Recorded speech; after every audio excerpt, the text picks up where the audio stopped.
And this is the latest release of FS2020, and it's got some issues. My views are messed up, and I can't fix them, which is real tedious.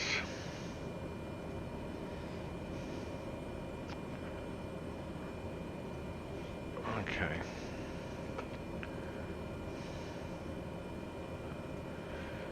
Let me, I didn't put my flight plan in, so I gotta do that. I didn't cheat. Flight plan. So, yeah. And really, I need to have a VOR as a backup because it may drop me off. But we'll do that. Let me get my flight plan here. So, let's go here. Let's go here.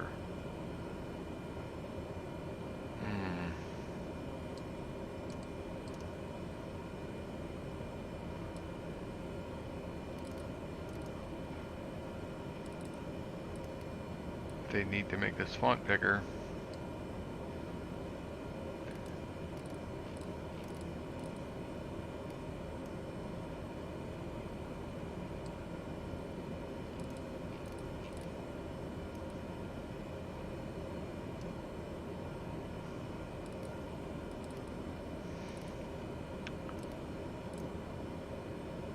Alright, so there's lakefront right there. And we're going to Snaky.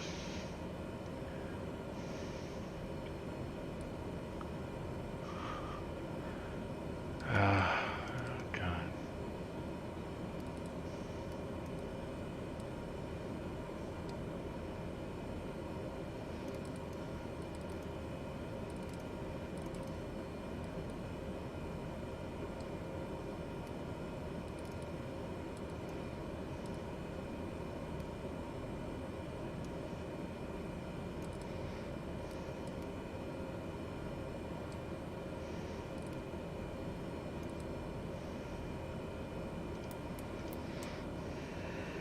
Doesn't like that. Did I spell it wrong?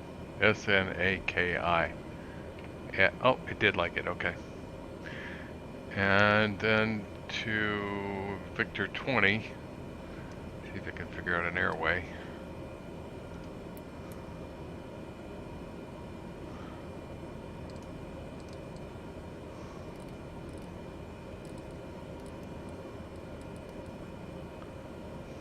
Alright. Okay.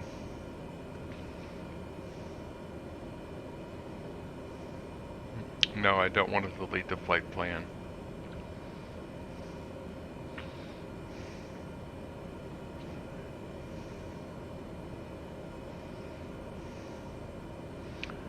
What time am I taking off? Hopefully in about 10 minutes. What program?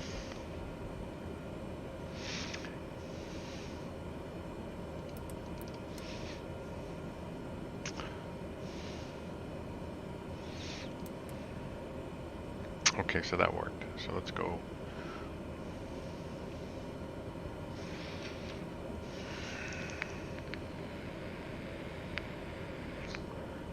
What did it do? Okay, so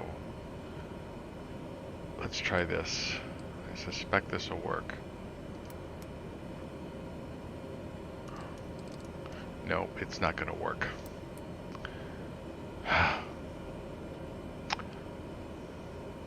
So skip Victor 20, we will go direct to GPT.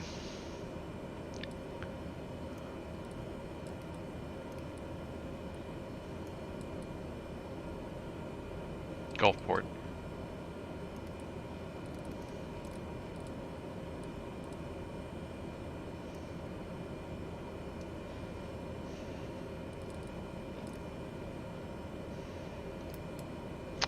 And then from there to SJI. What the heck? It's routing me to Mobile Airport. Okay, well, that's alright. Let's put in SJI for right now. and then we'll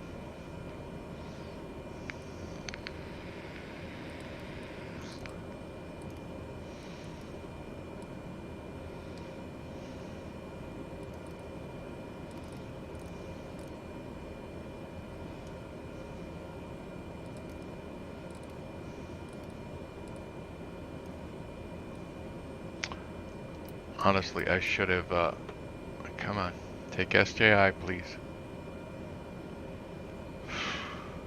There we go. And I'll put an MOB instead of KMOB.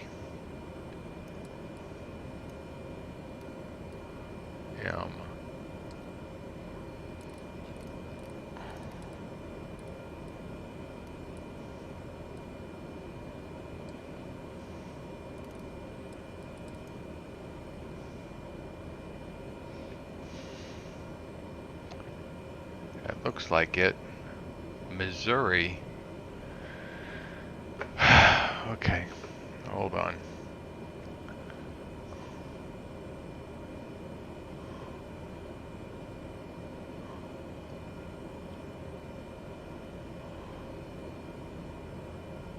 Okay, we will use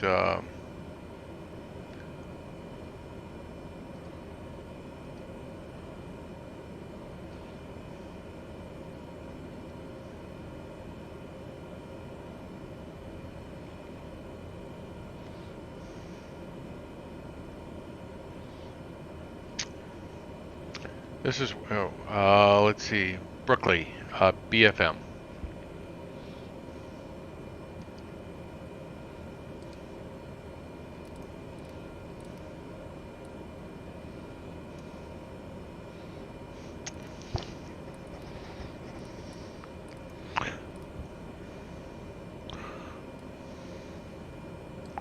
I have never seen a flight plan that used an airport as a fix.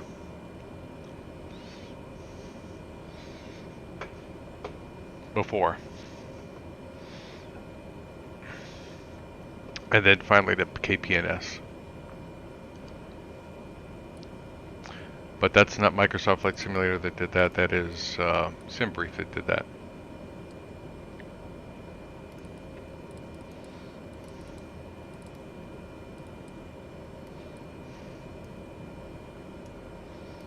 Almost done.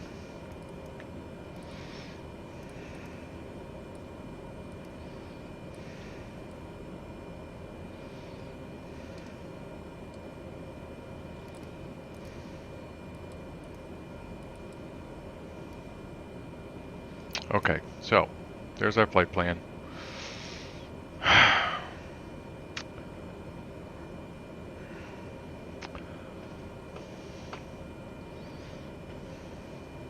Now the weather for this flight is the point.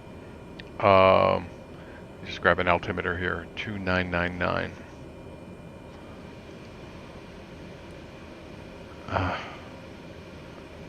Okay, so let's click it a few times. Tell you what, let's go up to sea level. That's 300. Okay, we're a little off. That's all right. And is there? Yes, there is a standby.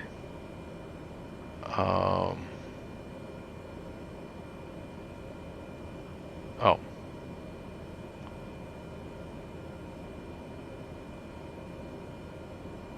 Knob is backwards. Okay.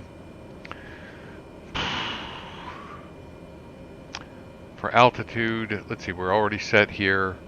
We're going to set runway heading, and our altitude is going to be, I'm going to start out with 5,000.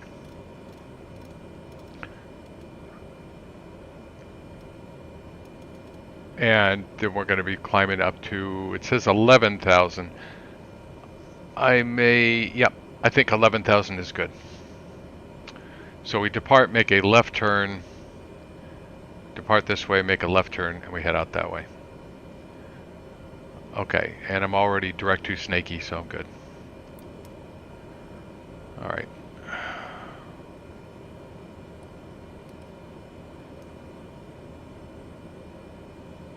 That should do that. Turn inertial separator on. Let's see. Landing lights are on. Strobes, nav, beacon, seat belt. Well, we should turn those on, shouldn't we? No smoking. Stall heat, pitot heat. Lights, icing, flaps. No, bad news. Oh wait, that is flaps 1. Okay, we will do that.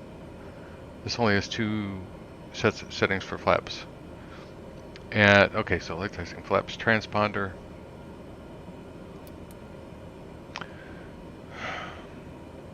Well, let's put in 2000.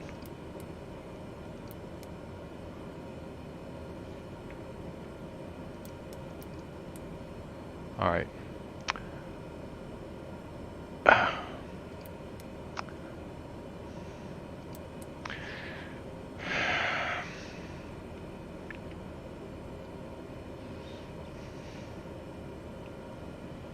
All right. So, you know, if it were me and I was Microsoft Flight Simulator's developer, if I was a Sobo, I would download the either X-Plane or the G1000 trainer, which you can get from Garmin or from somebody. I've got it somewhere. And I would look at how it behaves, because it behaves, the little details are all over the place. Lots of little details that they are missing. I mean, in general, it functions, but lots of little details, and I think they should pay attention to that. And also, they should save your blasted wind settings.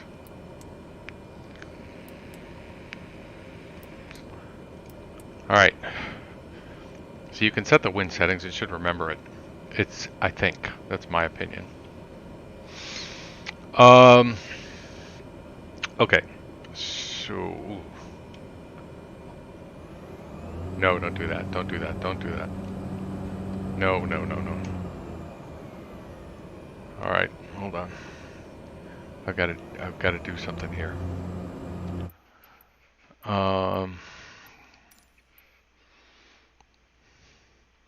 They should also save the throttle quadrant with the airplane. Okay, there we go. Good. Apply and save. Go back. Resume. Okay, now we're good. Park and brake off. Oh, is this thing shutting down? It is shutting down. Damn it. Oh, what is wrong with my mixture? No, that's not my mixture, that's my prop. My prop is backwards.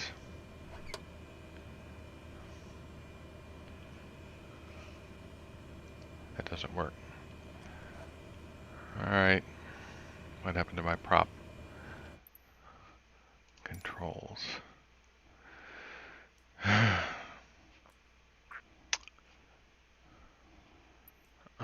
Assigned power management. Prop. Reverse. Apply and save. Go back. Go back.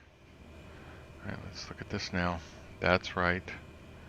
Okay, so that, let's put that on cutoff. Let's put that down here. And, okay, so avionics are on. We will leave that on. We will, let's see, ignition on and starter.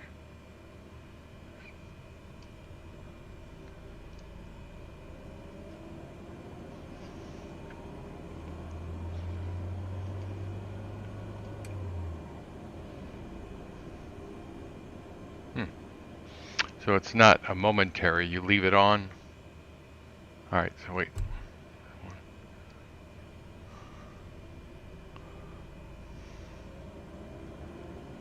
NG is 10 and it seems stuck there, so let's give it ground idle. Oh, that goes up in tens. That doesn't seem right.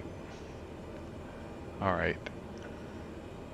So we've got to start. Let's shut the starter off. And let's go to flight idle. Okay. Wow.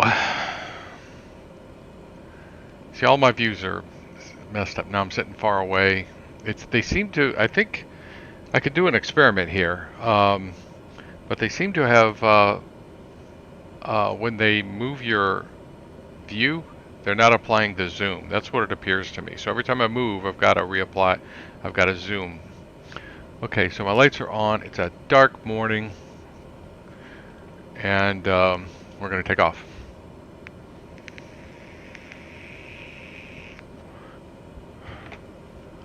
Altitude is set.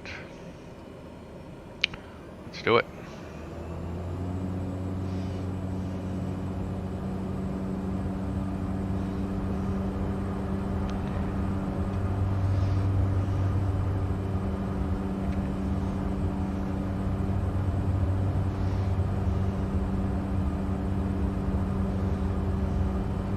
This is only a 3,000-foot runway. This airplane better get moving.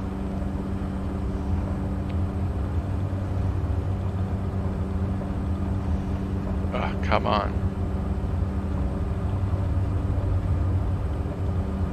Alright. Let's get airborne. Come on. There we go.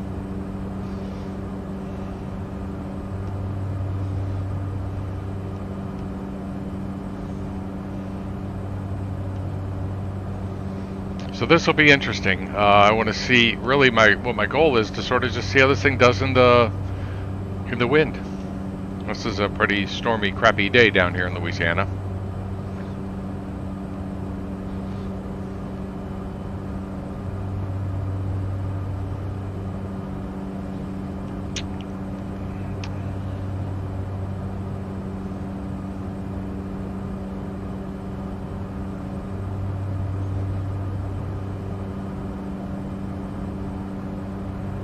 ITT is up there. I dare not go any higher. Okay, let's bring the nose down, get some speed. And I'm just going to stay level here for a bit.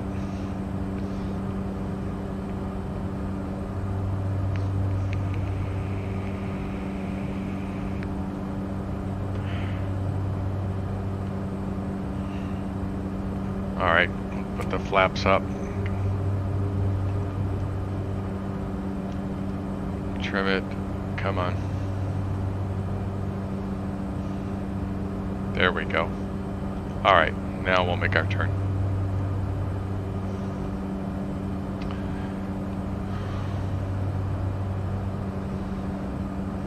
New Orleans. Looks nice.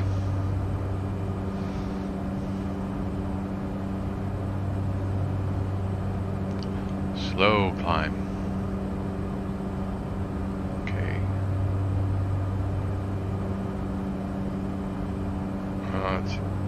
Really can't go any higher. Flight plan. What happens if I click direct now? Oh no, no.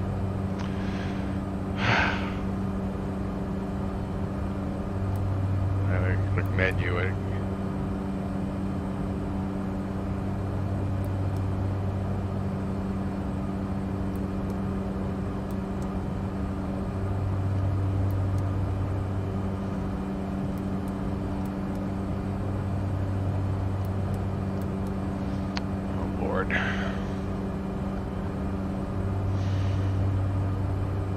We'll just go this way. Let's turn the flight director on. Oh, there it is.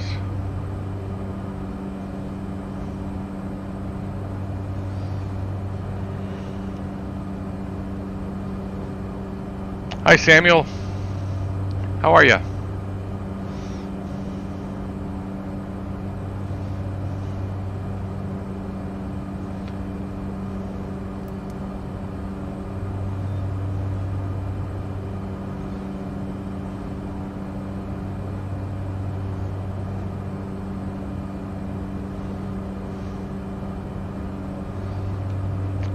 The way I've got this airplane configured is with about 80% full tanks and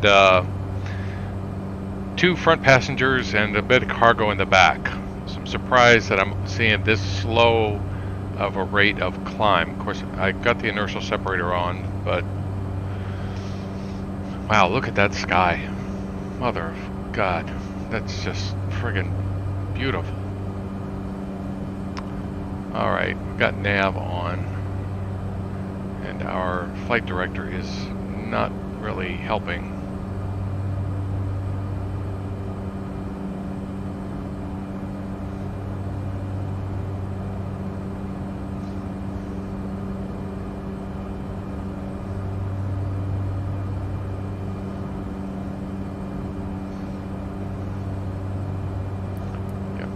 Yaw damper, well, let's turn the AP on then.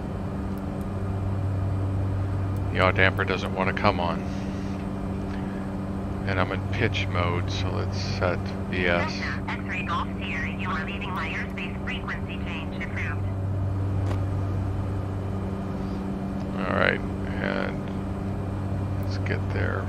Okay, so that'll shut them up. Beautiful sky.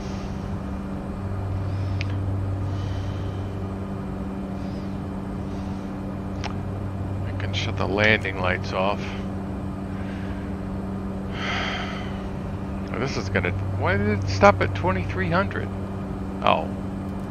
Well, that's because... very weird. Okay.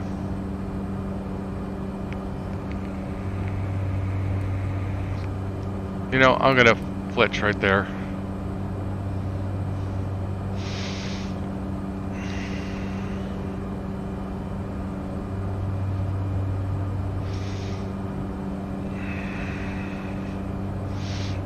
This could take a while to get up to 11,000.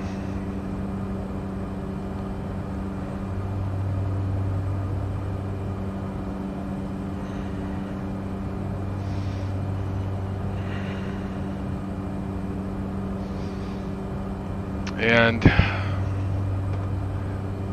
let's see. Pensacola has a VOR. Oh, that's being decommissioned. Holy crap.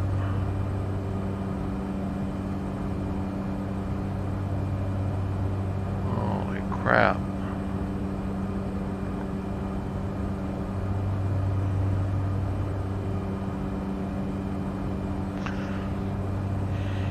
I don't know if we'll get it or not.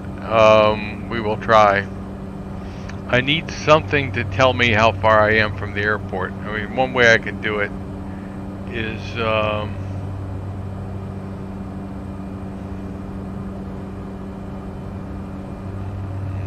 okay, let's do this. 47 miles from the previous VOR, and I've got to get down 11,000 feet, so that's 33 miles. Okay, so about 10 miles outside of there.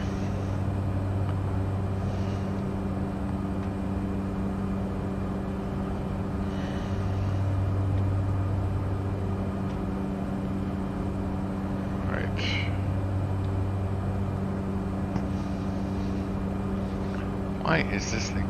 You know, I'm going to shut off the inertial separator. Let's see what happens here.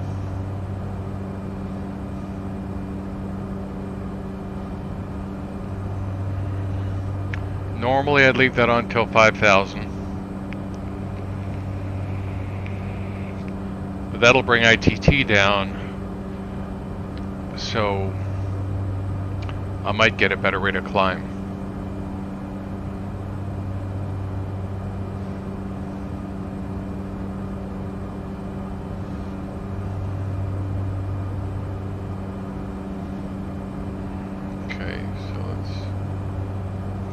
Power up a little bit.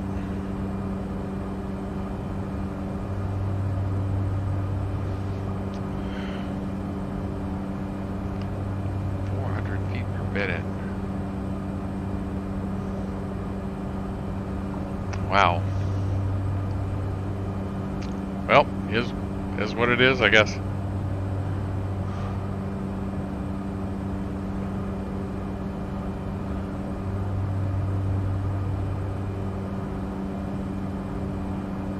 Yeah, I don't know what else.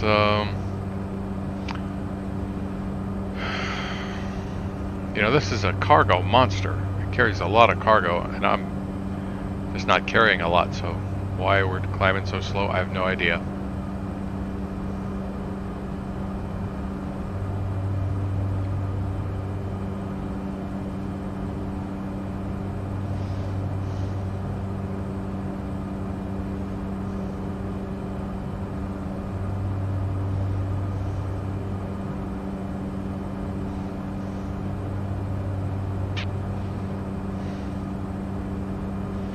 The air is relatively calm.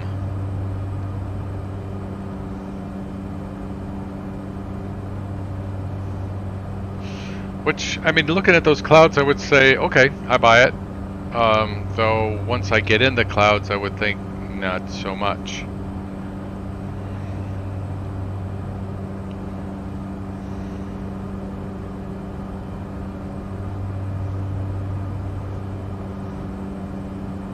That's like if I get up in the clouds.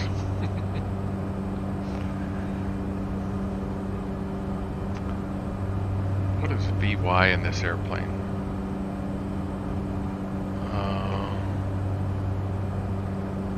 Cessna 208.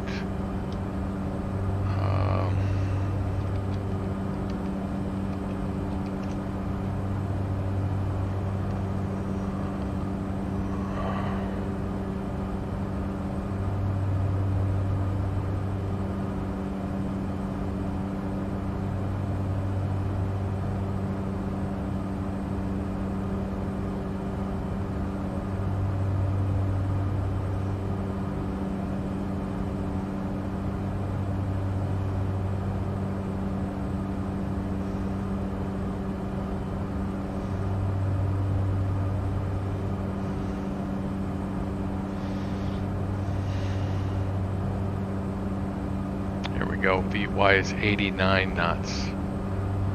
So let's do that. Oh, now we're at 5,000. Good timing. I'll go back to FLC and let's set 89 knots. No, I said FLC. Oh, I gotta select an altitude. So let's go 11,000.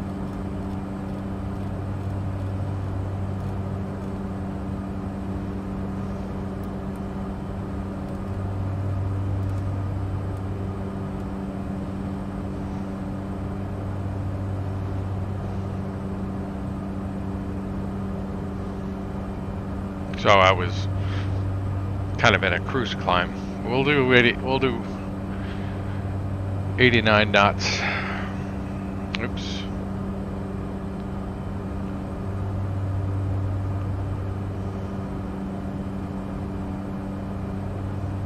And you know, we got 1876 prop RPM. I'll have to read up on this.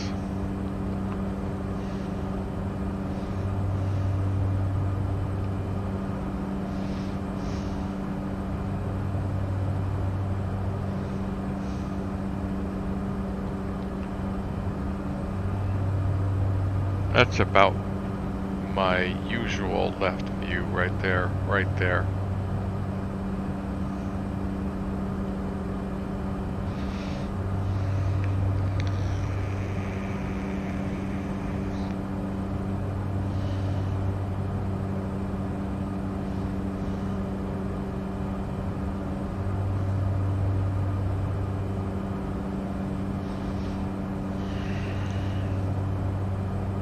The ceiling is at 11,000, and that is AGL. I'll be climbing to 11,000 MSL eventually. Let's see, we will be in the clouds.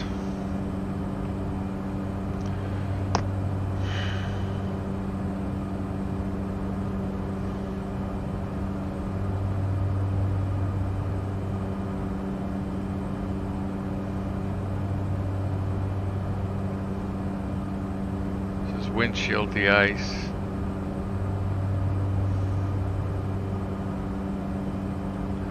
I assume that's what these are. Backup. Primary de-ice pump. Okay. And that's it. That's all she has.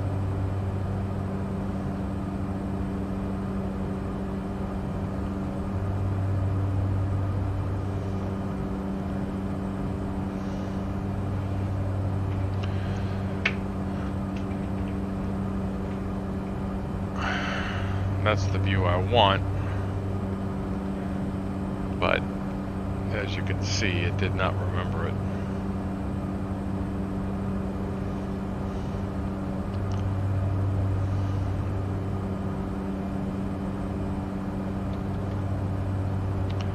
Yeah, it's ignoring some key. I don't know what it is.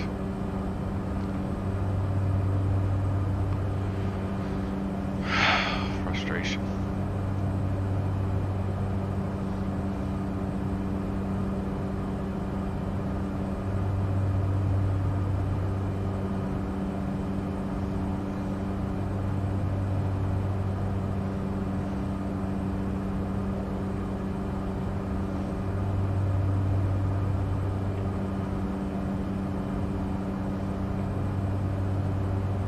Honestly, I should have left my friggin' flaps down.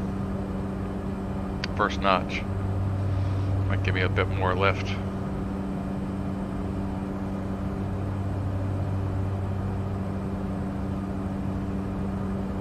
What is that, a drink holder?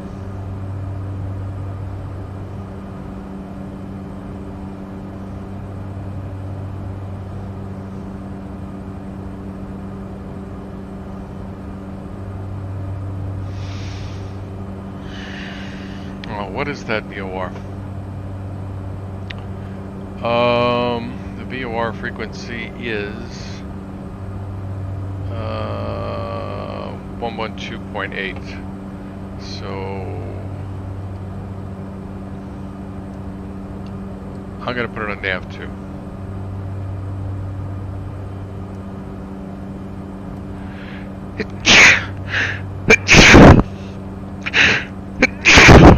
Excuse me.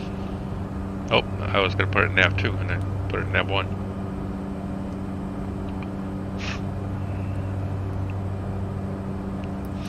There we go.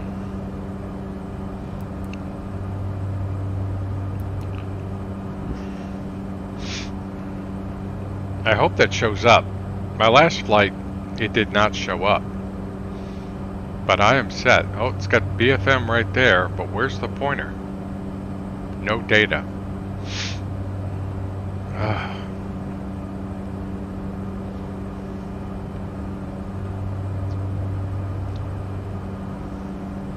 Okay, we're in the clouds. So let's put windshield de-ice on anyway. And just watch our wing. So what's the temperature out there? 10°C. We should be okay. Right on the verge. And the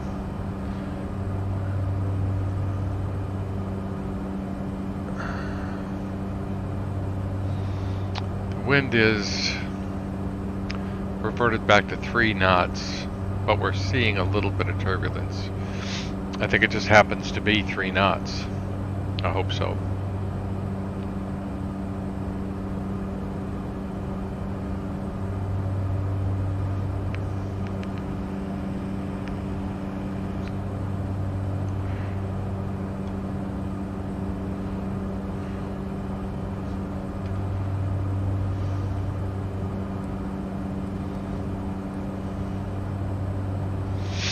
I did a couple of flights. I did a few when after this patch came out.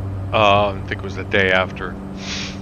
I flew in the TBM, and then I took the Sovereign up, and then just because out of sheer whatever, I decided to take the 747 up.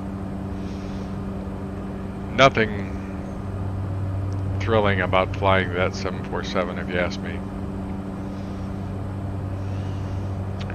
You know, and I'm going to say this. I was on the FS2020 forums this morning, and someone had posted that Microsoft had abandoned FS2020, which was just it was a shit post, right?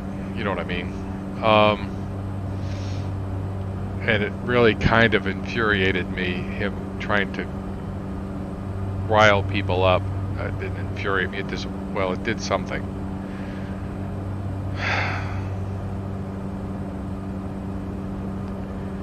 And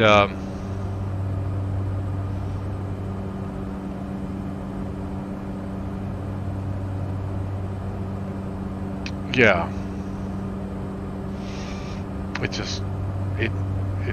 it got to me.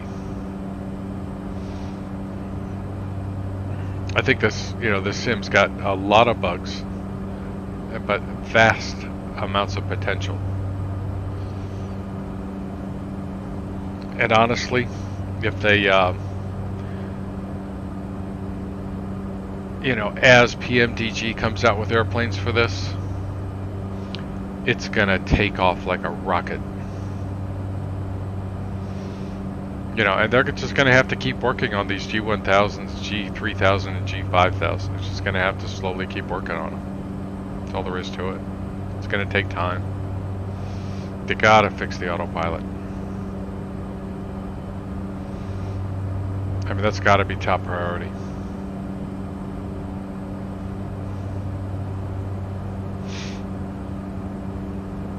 And then they can work on these G3000 stuff. G1000. Look at this. Looks remarkable. The only thing that would make this better is if that wing was partially obscured by clouds. And I don't know why they don't do that. And look, I can see this guy. I've got X-ray vision. He's way over here. Wow, look at him go. Oh, okay. What the heck was that? And here comes another one the opposite direction. And these should be black squares. They shouldn't be airplane-looking thingies. Unless I'm missing something.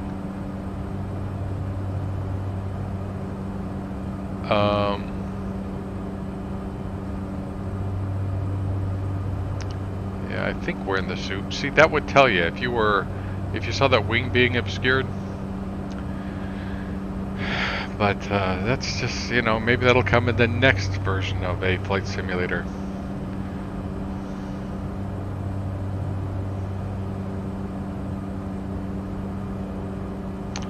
But not today. Okay, so still no data. It does have it identified. But I mean, with these kinds of visuals and PMDG, and they will have to get this autopilot working, they will almost certainly do okay. And then if they get this autopilot working and they get some nav system, like X-Plane has a very good G1000, and they've got the GTN 750, 650, 530, 430. They're gonna need something like that, at least something. And then if they do, and this needs to be darker, very hard to follow an ILS when it's this bright. I was trying to fly an ILS into St. Petersburg, and I had two things going on, but that was a tough one.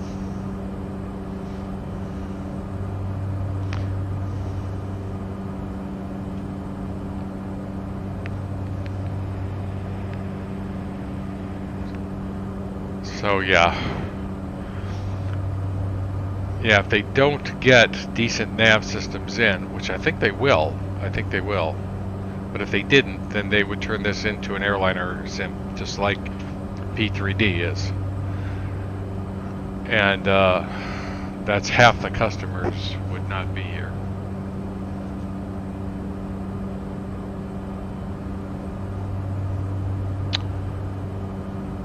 Finally, 11,000 feet.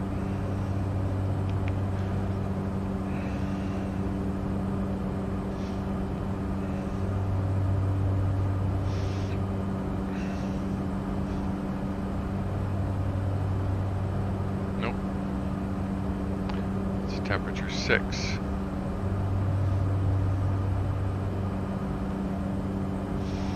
This is the stall warning vane right there. And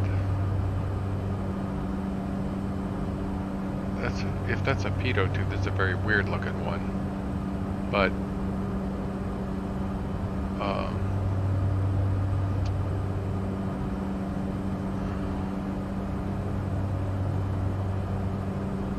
I don't know. I didn't hear this thing beep to say we're getting close to 11,000. I may have missed it. So we're 11,000. We're at alt now. And so far, I mean, I flew the good news is that I flew the those 3 airplanes. In particular, I flew the Sovereign and the TBM, and it did not lose track of the flight once. It did not, you know, it didn't. Autopilot didn't just suddenly say, "Hey, let's go over here." It didn't do a squirrel on me, and it hasn't done it on this airplane yet. So that may be a good sign. Alright, so we're at 11,000 feet. Should be able to see over the nose.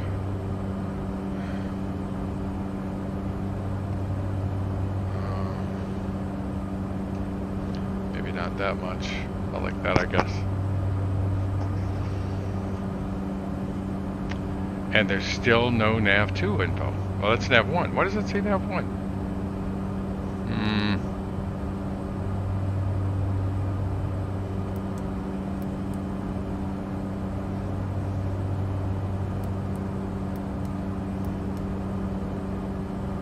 Nav1.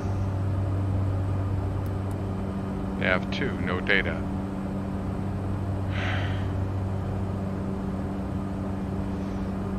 Okay, so 2 knots of wind, and we're getting some bumps.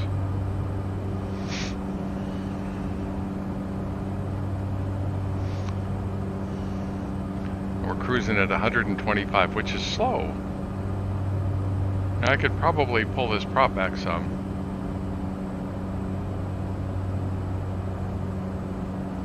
Let's pull it back to 1800.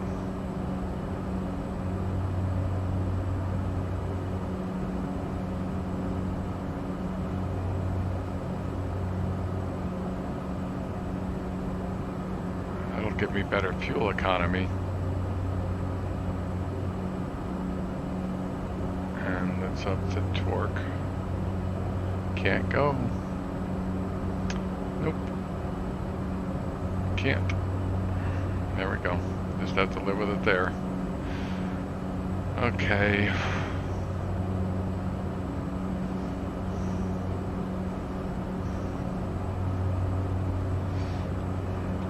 Make a joke about my gear being down, but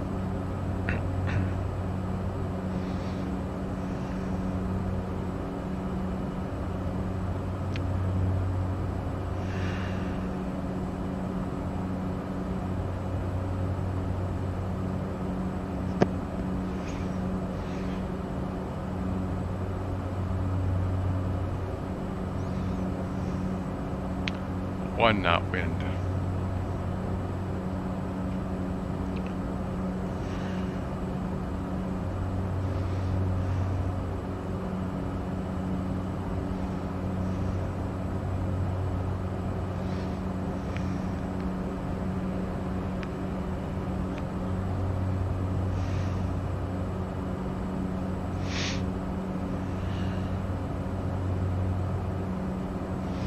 The wind here, let's see, should be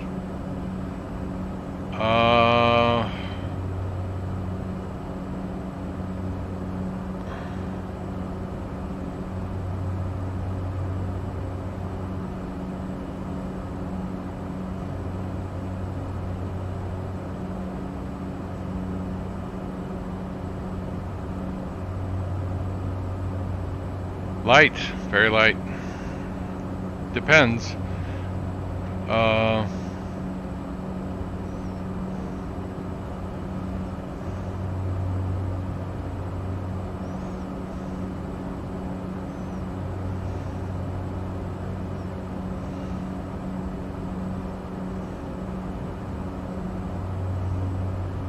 Yeah, that's about right.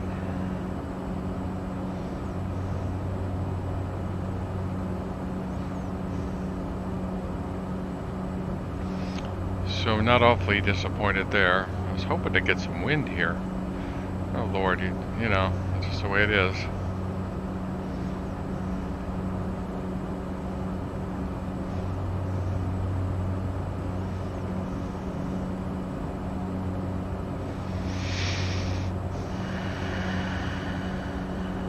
Let's zoom out.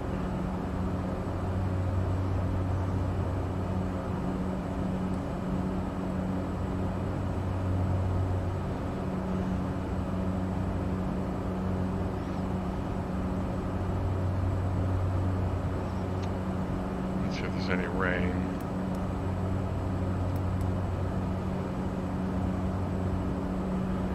Now I'm actually surprised that there's no rain in this area. Let me look.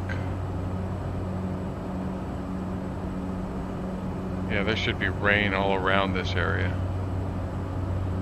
Tell me I'm flying with real world conditions. Live.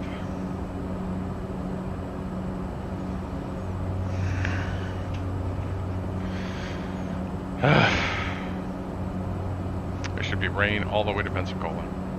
I mean, this is only going to show heavy rain. So let's zoom out a little bit, see what we get. Should be some to the south.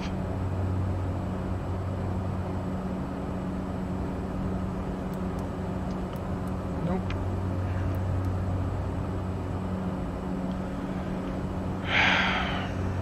Oh, the clouds are right.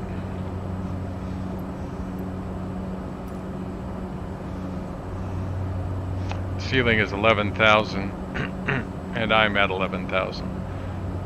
So it's AGL. They're AGL and I'm MSL, so.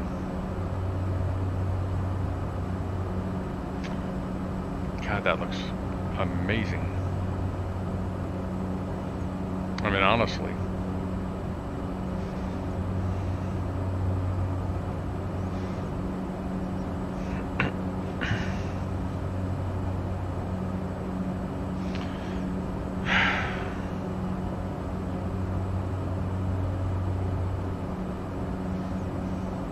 So I gotta run into some weather someplace. I want to try out this wind. I want to see if it's improved. And I would have thought that this would have been the spot. Oh, what is this? Is this a hurricane? Tropical storm?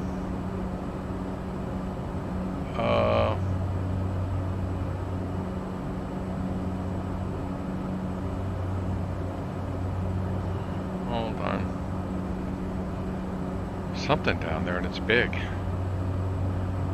Call me dense, but let's go to weather.com, and I think yesterday they were talking about a tropical storm. Yep, there it is. Hurricane watch, tropical storm beta. Okay.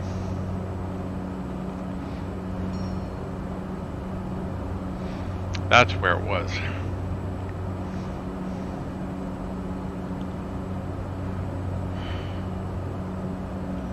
So 134 knots with 2 passengers and 50 pounds of baggage, and tanks, probably, where are they? You can see they're pretty full.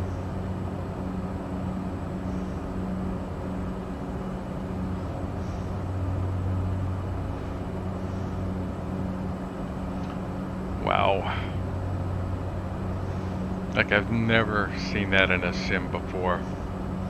So yeah, when PMDG gets their airplanes in this sim, it is going to be a gigantic event, seismic. And hopefully we will see some nav systems developing along the way. And you know, they are better than they were in when FSX started out. They're definitely not where X-planes are. A little bit of patience.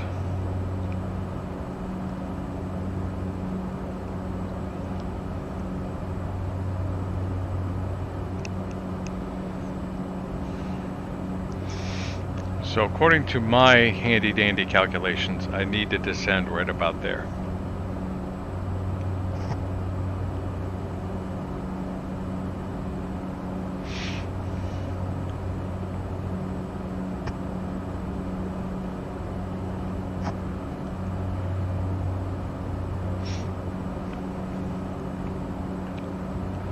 So this is the edge of a tropical storm out here, I guess.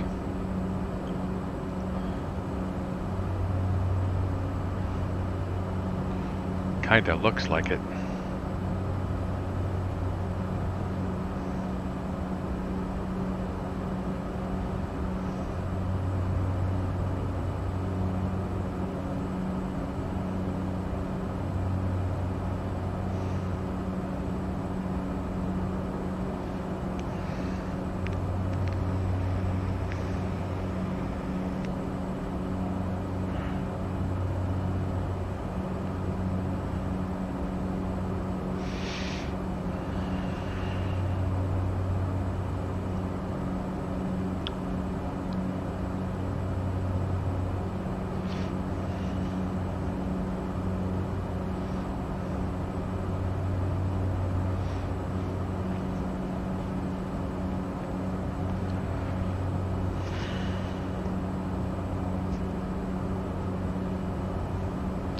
Looks like it did here this morning. This morning I woke up, that's the way it looked.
Well, you know, this is, I guess, like flying a Cessna 208 after flying a TBM so much for so long.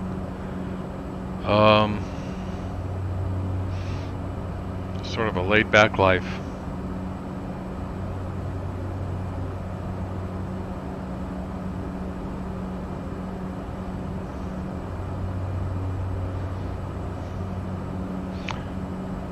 These things fly back and forth along the island chains in the Caribbean all the time.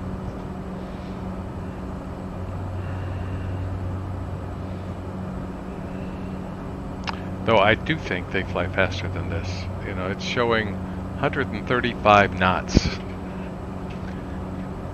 That seems slow. Let's see if I still have this page up. Performance. At 75% power, best economy. At 20,000 feet, I'd be doing 164. This plane would never get up that high.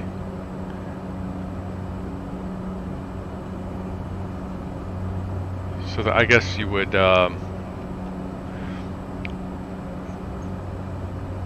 fill up your nose, you know, put one of those nose things in. What do they call them?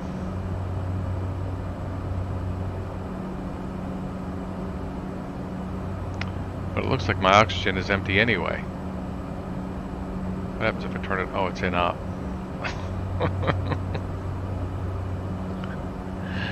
Okay.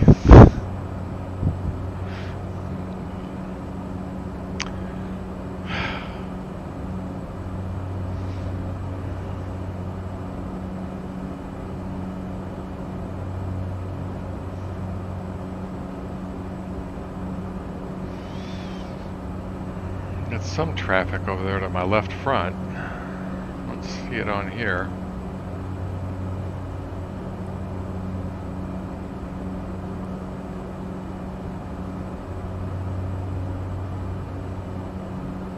He's close.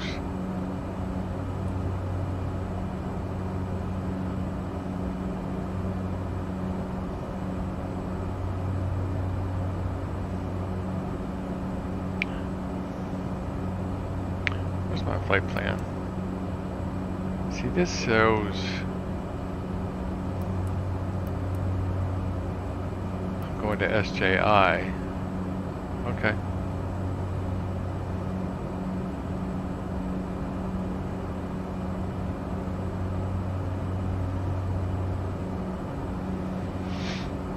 Somebody right there.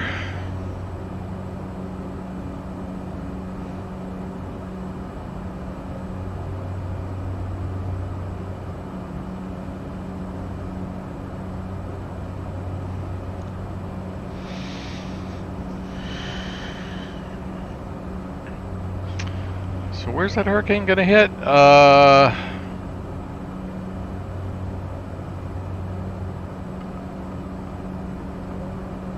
Looks like they're projecting somewhere between Houston and Corpus Christi. Yeah. Oh. It'd just be a Category 1 when it goes down to about Corpus Christi, and then it'll turn north along the coast. Interesting.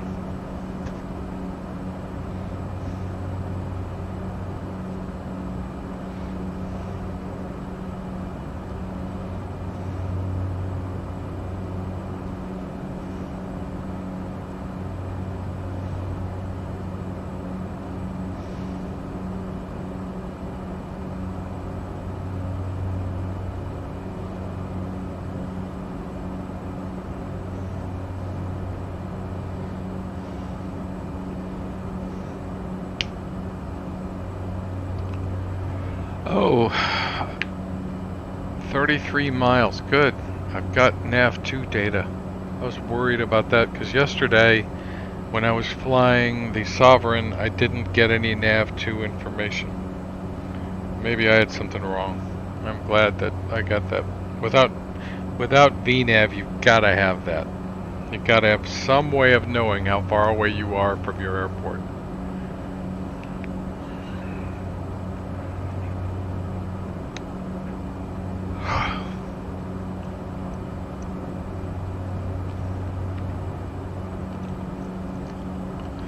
So 134 knots.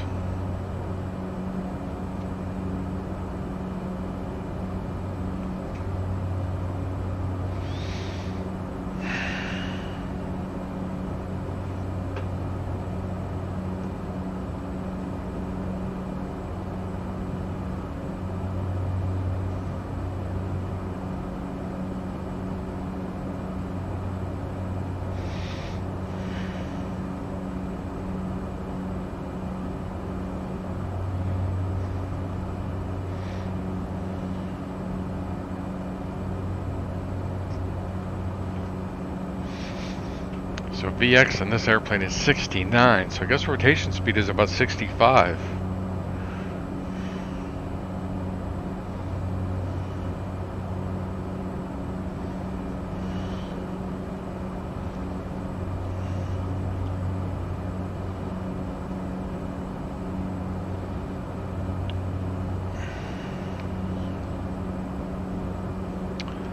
So, let's see, and I'm just going to shoot the GPS. I hesitate to do this because okay, so let's do approach. Enter, no, not.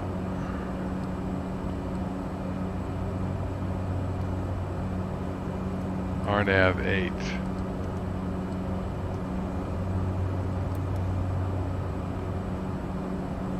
Alright, so what does the RNAV 8 look like?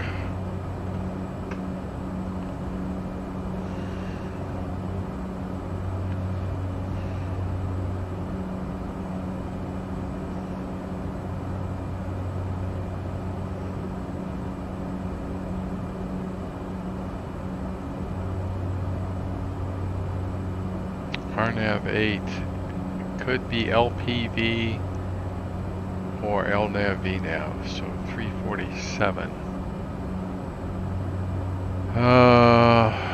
Channel and ID, really?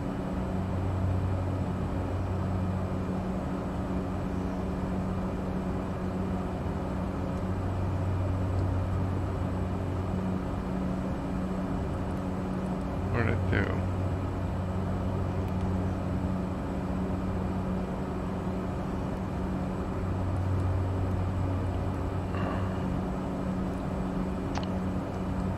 Yeah, they need to really work on this.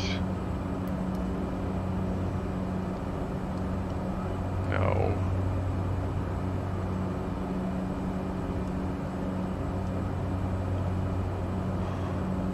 That's fine. Can't set the minimums.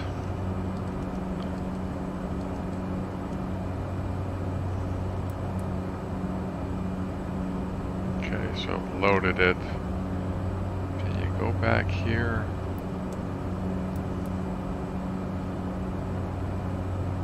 VR 70, look at that. They saved that for me.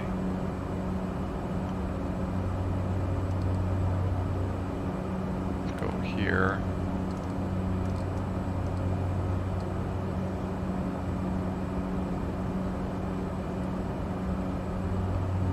What did I say, 347?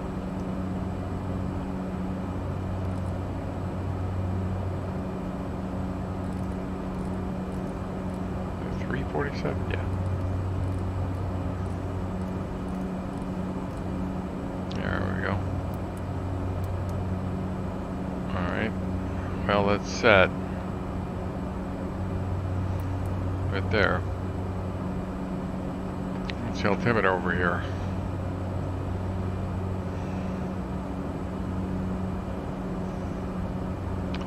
.001.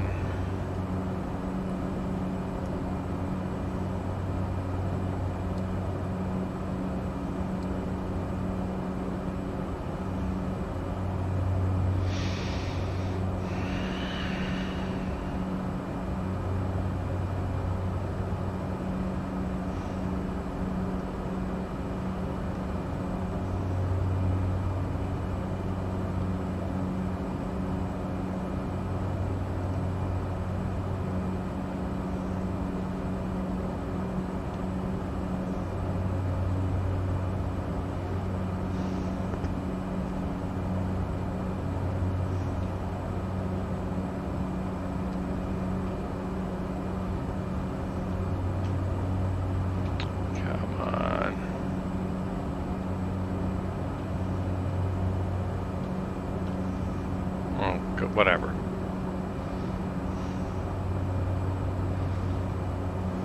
Hey, Lucas. How are ya? Long time no see.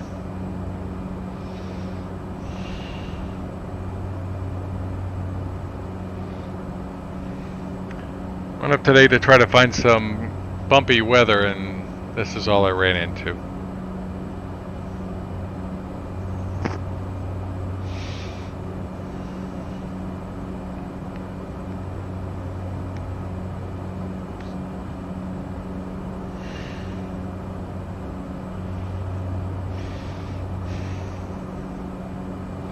I missed Lucas. Oh, you are there. Okay. Staying busy. Been real busy. But, you know, I was sitting thinking about this latest patch and the couple of flights that I took. I took some, I took some offline flights. Was it yesterday? Maybe? Or was it the day before? I don't remember. Just to see how it was. And I see that they fixed some things. It looks like the autopilot doesn't go bonkers anymore. At least it hasn't on me on 3 flights.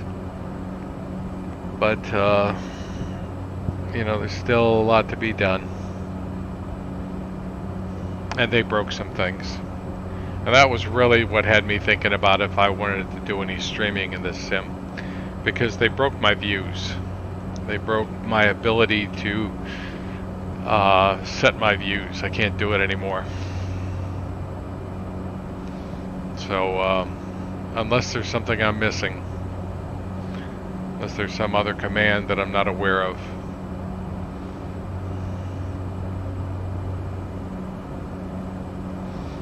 So I was half thinking about, for streaming, doing X-Plane. Planes are broke. I've heard people say that it crashes. I haven't had a crash yet. I've taken, this is my 4th flight. You know, and I would think that they'd get to the bottom of crashes relatively quick. Because, you know, they get those, you know, crash reports. But, yeah, I haven't had any. I flew the TBM, I flew the Sovereign, and I flew the, I loaded up the 747 just for grins, and took off and flew it for a while and kind of lost interest. I don't know. Maybe, you know, I don't know that I'll ever want to fly this. Maybe I will. You know, I keep my options open. So we're 11,000 feet. I want to go down to 2,000 feet. So, 9,000. So 27 miles out from PNS. There's still so many bugs in this. There's so many bugs. You know, and I think the only thing to do is to be patient.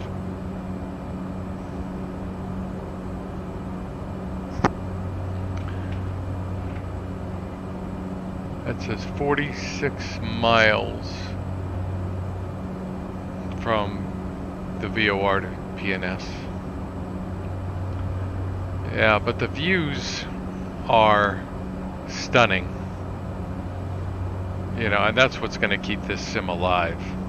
You know, and when, like I said, when PMDGs and Aerosoft start releasing their airplanes for it, I would think the PMDG may be the first to release airplanes for it, unless they get the autopilot working.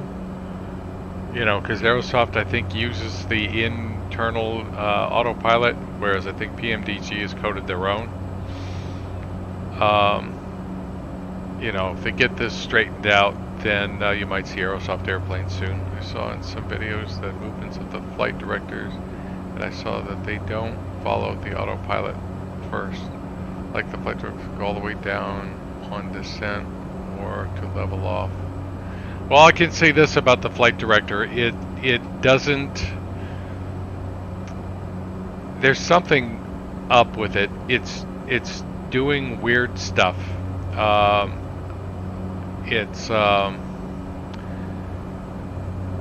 It often doesn't indicate any lateral guidance, so if you need to turn left, it often doesn't indicate that.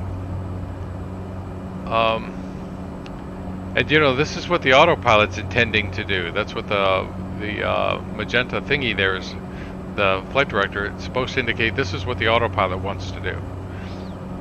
And if You know, so it's sort of like the autopilot director, the flight director. If it's not working, then that's bad. That's just bad.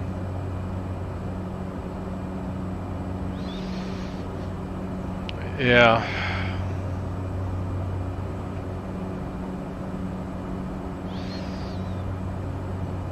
And they need to get away, you know, they need to get away from these friggin' tooltips. Is it like this in real life? Will the plane follow exactly the flight director slowly until it reaches the correct position? I honestly don't know exactly what it does, you know, what the mechanics are. It pretty much follows the flight director. The flight director will indicate a turn, the airplane will start, and it'll mimic what the flight director is doing. That's the way I've always sort of interpreted it. You could say that it's a visual representation of what the airplane is doing. But, you know, like, it's just, like I was flying an ILS, and the flight director was telling me nothing about lateral guidance. It was more or less straight up and down, and the needle down here was off to the left, so I had to correct without using the flight director. The flight director kind of makes you lazy. You know, if you have it on, you don't have to keep, you tend not to look at the needle down here so much. And without it, or if it's lying to you, you gotta either turn it off or ignore it. Yeah.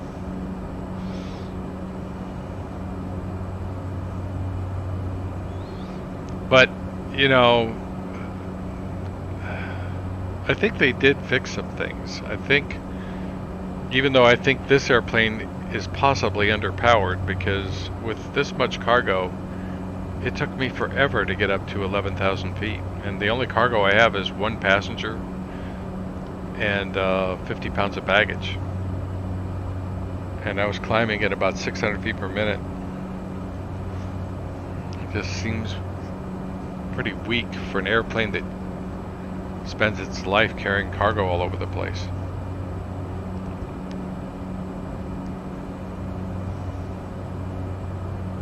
I don't know, I don't have any. I've got the Kodiak, the Quest Kodiak on X-Plane, which I need to download.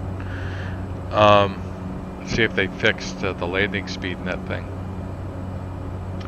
I don't have any Cessna 208 mod, no. I don't know what that is.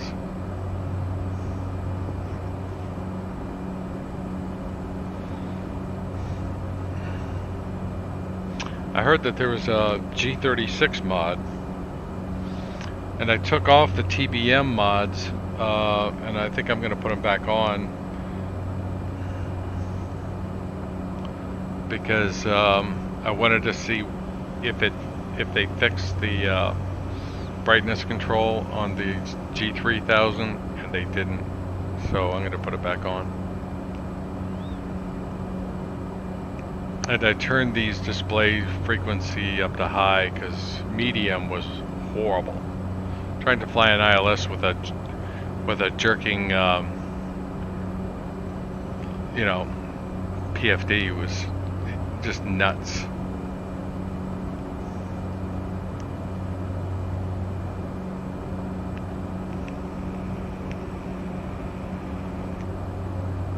So I'm going to start my descent here.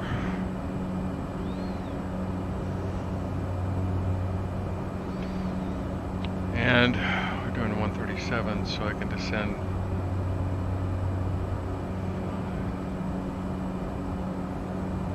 750 feet per minute.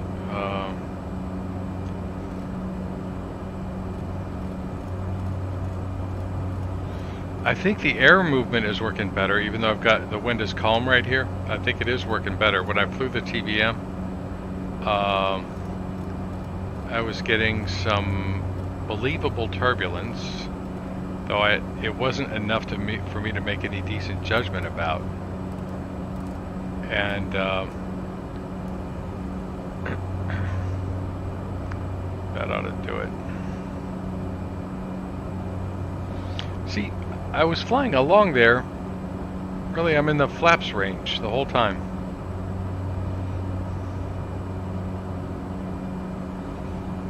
So I'm just going to let this thing speed up a little bit. I'm not going to throttle back at all. Don't have any plan to, unless my torque comes up. There's one mod for the Caravan. Brazilian guys made it. They put HPA barometric units and all buttons from the left working brightness on the G1000.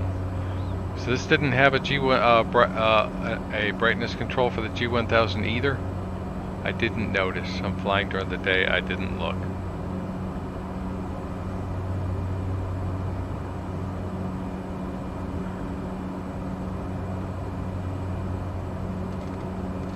Okay, so that's that. Yeah, it does right there.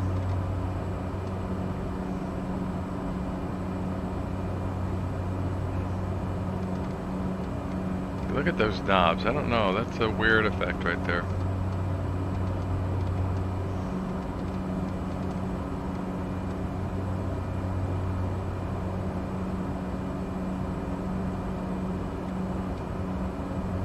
Pedestal lighting.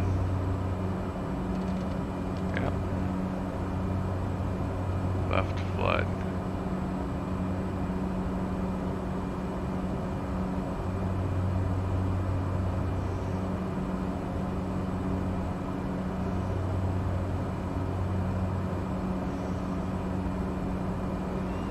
So we're going to go into some clouds here. Let's see if we get any air movement at all.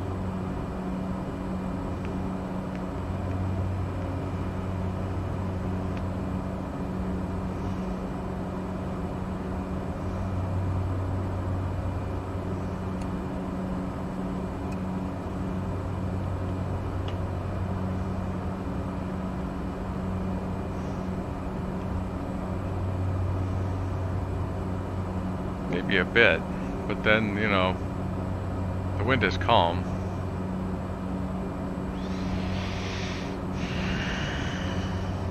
So HPA, which is, you know, that should have been there. All buttons from the left working. You're talking about at least the buttons down here.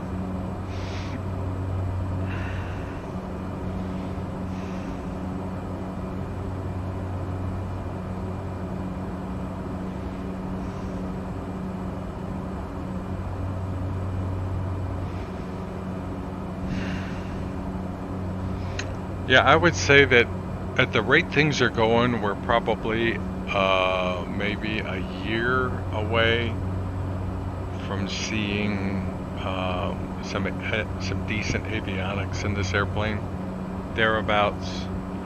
Because I could, you know, from this last patch, they've done 2 patches now.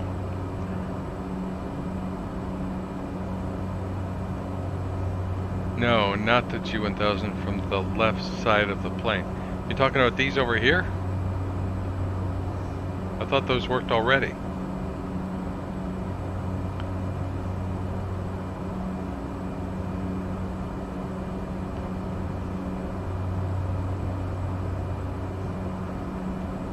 No other...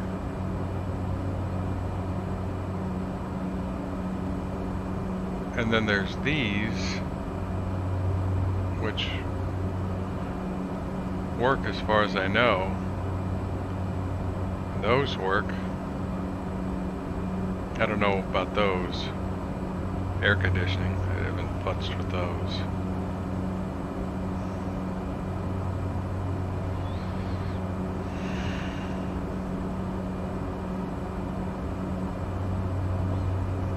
Let's activate our approach.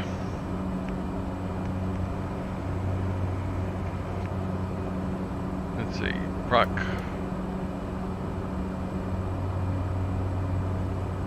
Can't activate the approach. That's special. Alright, it's clear. It's menu. Menu. Clear. No. Clear doesn't work. Menu. Menu works a little. Proc again. Alright. Yeah, they're kind of a little goofball-ish here. Okay, and let's do a menu. No. Menu proc. No. Proc.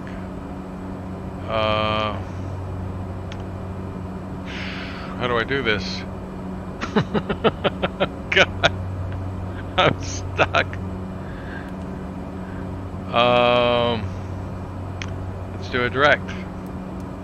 No! God.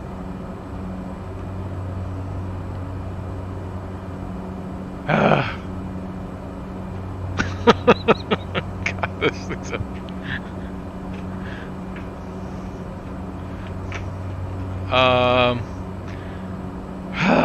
What do I do here? Alright, so let's click direct 2 again because it seems to toggle those. What a weird thing. I get so frustrated playing this sim. I can't activate the approach. I can't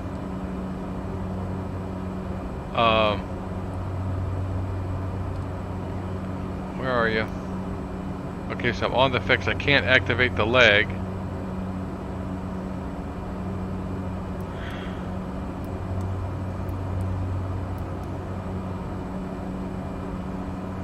Menu.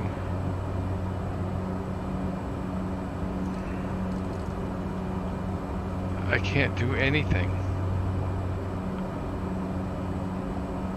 Oh, press the cursor knob.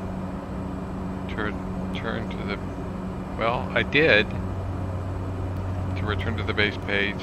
That doesn't work.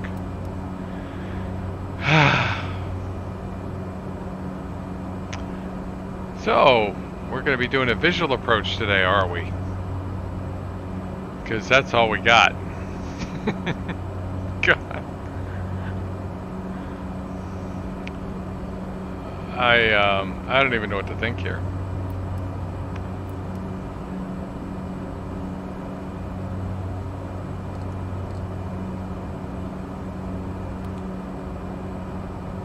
I'm sitting right there. I can't now I can activate the leg.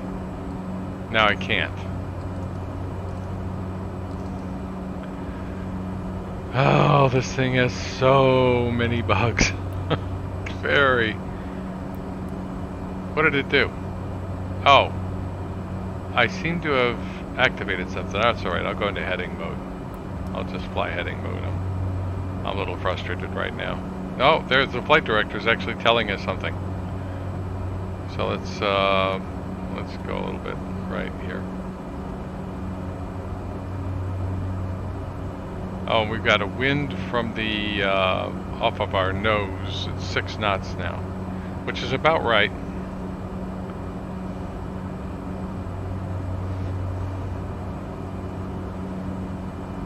So this must be Navy Pensacola here, which would put Pensacola right over here. There it is, I think.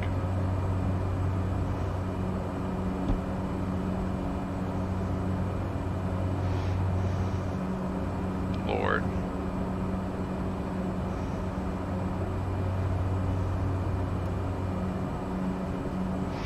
They also changed the way the knob works to control the heading. They want you to do a visual approach to look the scenery. Yep, that's what they want. Yeah. The I wonder. Wait, let me try something. Proc. Well, you know. Now it's user. So I did something to activate this approach, but I don't know what. And whatever it did, it decided I want to go backward, which I don't know why. I'm sitting here trying to imagine why it thinks going backwards is a good idea. Not backwards. It says that this course is 21 miles south. So it should turn me this way. But Tiggle is 20 miles south. So it should turn me south, not backwards. And this is an en route fix. Okay. Analyzing why this thing is thinking what it's thinking is sometimes more of an exercise in either frustration or humor.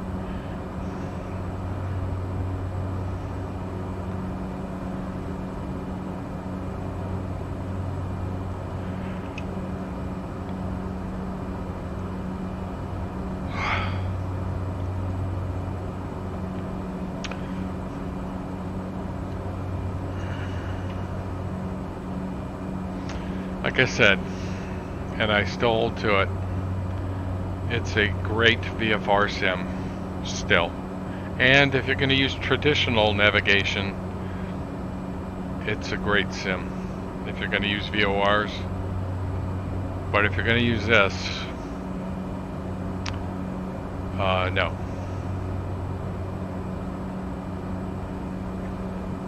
And the problem there is all the other sims at least have the GNS 430/530 that works extremely well, and the GTN 750, 650 and 750 that work extremely well. That's a minimum what they have. So this one is behind every other sim in that regard.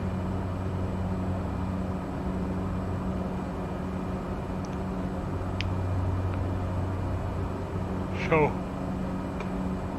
where my heading here is 080.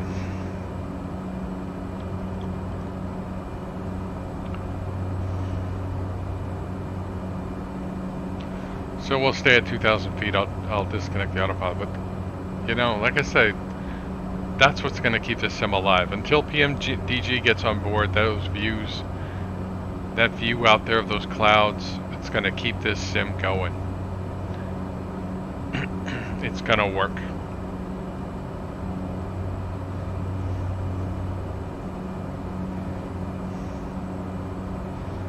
So yeah, the autopilot's working better. When it captures the altitude, it tends to leap up at it. So if you're climbing, it tends to, you'll be climbing along at a steady rate, and all of a sudden when it gets close to the altitude, the flight director will go nuts. And it'll leap up at the altitude and overshoot it. And if you're, I don't know about descending may be okay, but that's what it did when I was in FLC mode. And then, but otherwise, I have not had a single problem in 3 flights on this. No problems yet.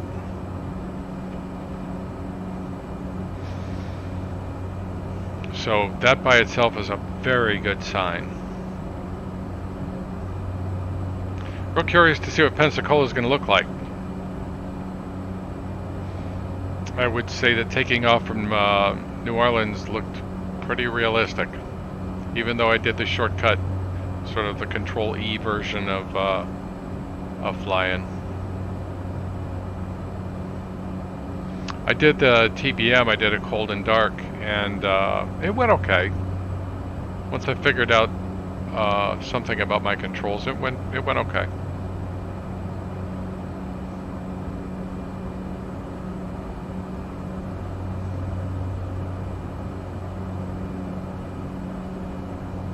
And if I were at FS2020, the Asobo, I would focus on fixing the TBM.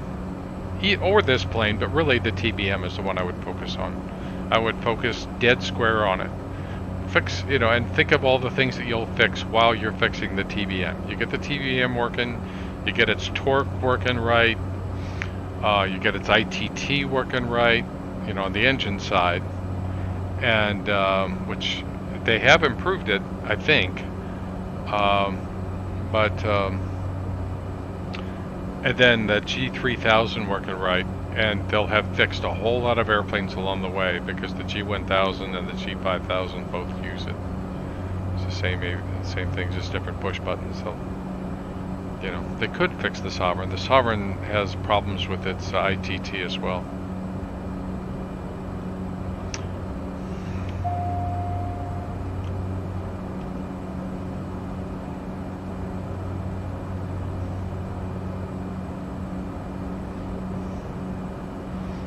But these airplanes fly so well. I mean, I'm sure that Rob and those guys are turning over in their graves about me saying that. But I have, you know, so what they don't spin. I don't spin airplanes. But I mean, you know, it's okay. Make them spin. That's all right. I just probably still won't spin airplanes. Wasn't my thing. I did not like it.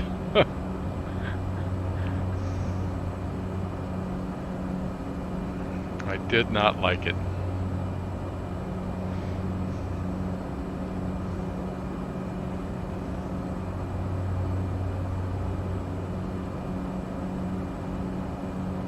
Look at that down there.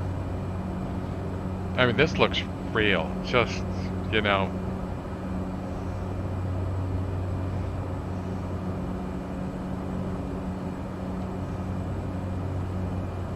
You been flying, Lucas? You been flying anywhere?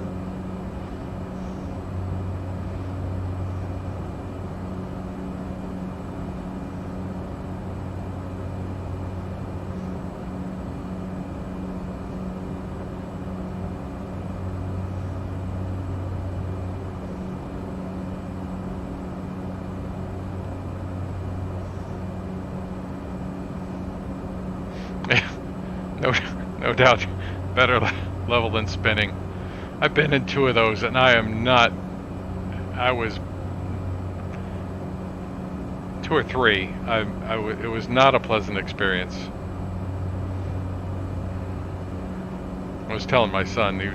My son's a little interested in flying. He may get his license.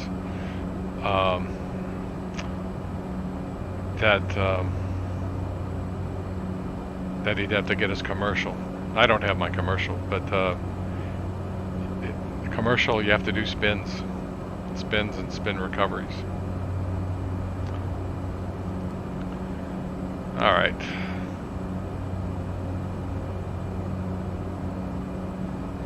But you know, this is what I expect. The way this airplane is handling right now is what I expect. You know, in the real world, this is. I don't think people are giving this enough credit. Yeah, I get it. They want perfect FMS. Don't we all?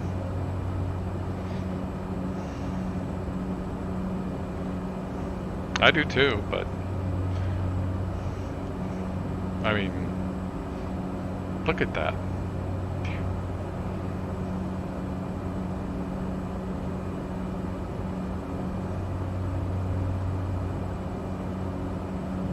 And I feel bad for the people that can't download it. I really do. I understand. Of all the people that are having a problem right now, those are the ones that I'm like going, I hope that gets resolved for them. You know, they paid for this game. But that's a real looking airport out there. I'm a little high, and I didn't put my... Oh, I gotta get my speed down.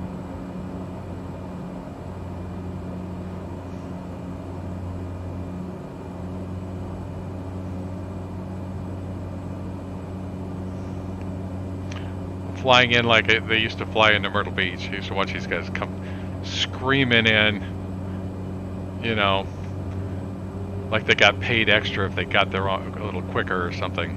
They'd come screaming in like this and then slow it down.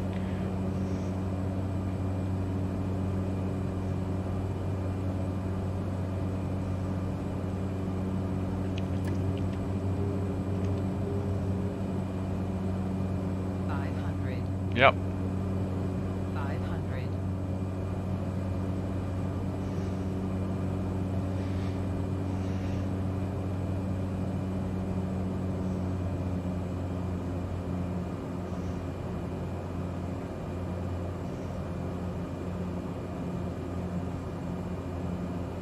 This is Pensacola.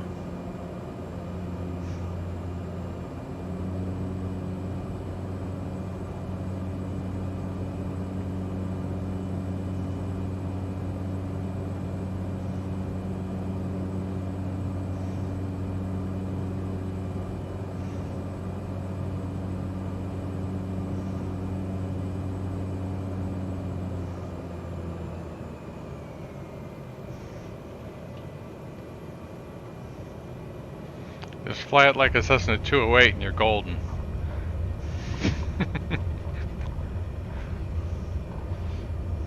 Pretty much fly it like a Cessna 208. Yeah. Not a 208, a 182. Yeah, 182. Flies pretty much the same. Yeah.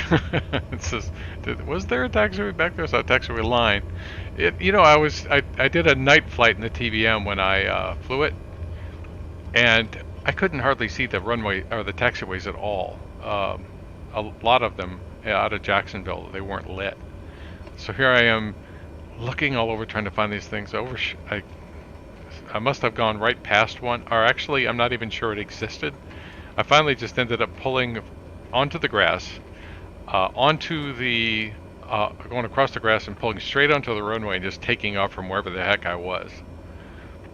So, yep, I did that. That was fun. But this isn't too bad. Yeah, this is the one I've got to watch the brakes on.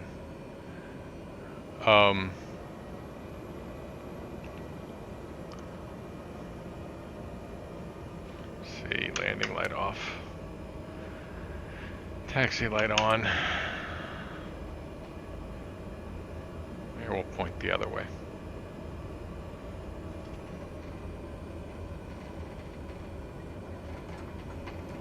Listen to that thing.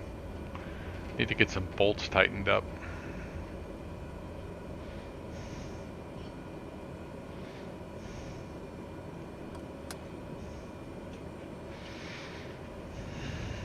Yeah, that was a fun landing. I like that.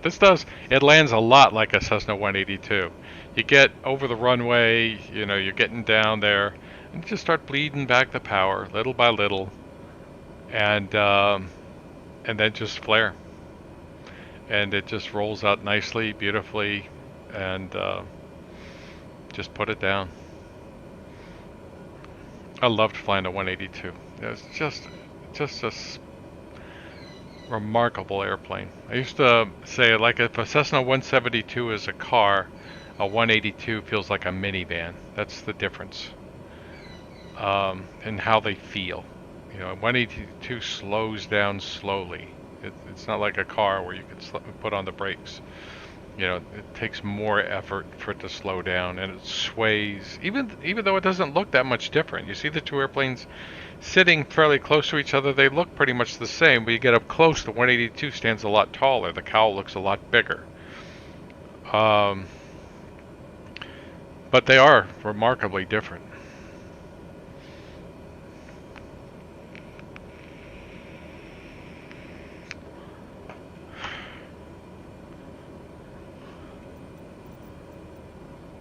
Let's see,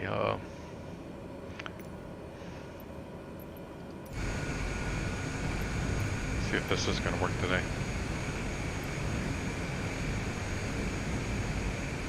Yeah, not really that much to see. All I can, I don't remember. But yeah, that's a good enough Pensacola. Nice look.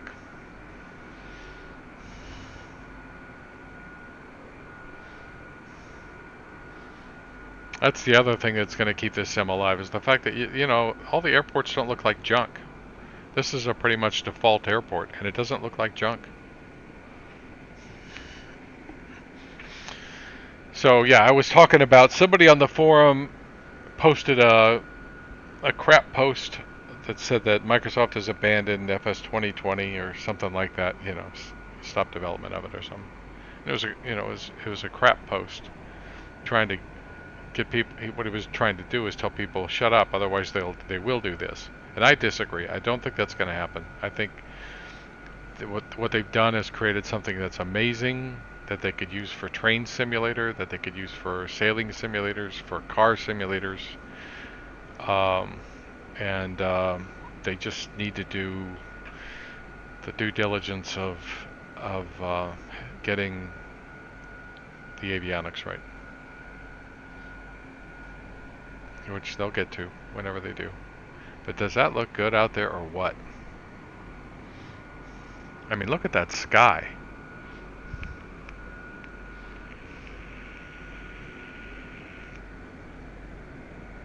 Never seen anything like that in any sim.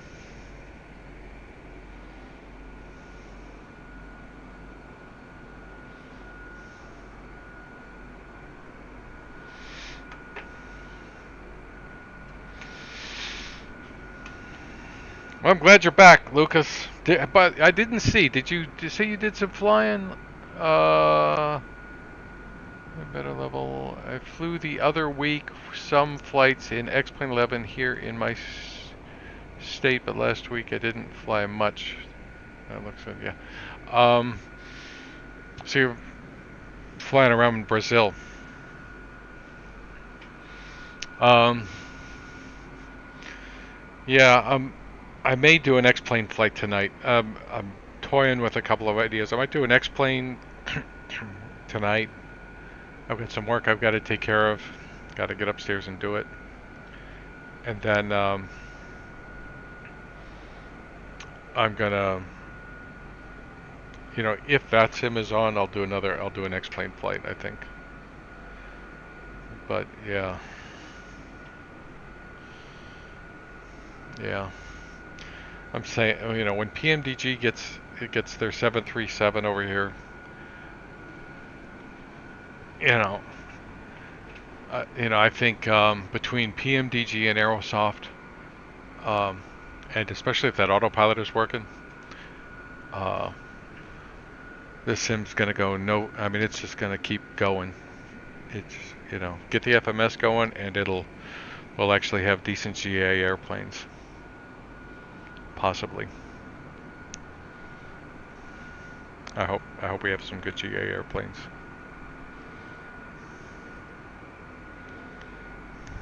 But if, I don't think Hotstart could possibly port their TVM 900 over to this with the G1000 in the state it's in. But you know what? They could help. They could help Asobo if Asobo's listening. I don't know that they are. I haven't. The one thing I've heard about this is that Asobo doesn't seem to be listening to the devs very much, and instead of ignoring them, they could partner with them. That would be a brilliant move on their part, because some of them are really good. So, my take.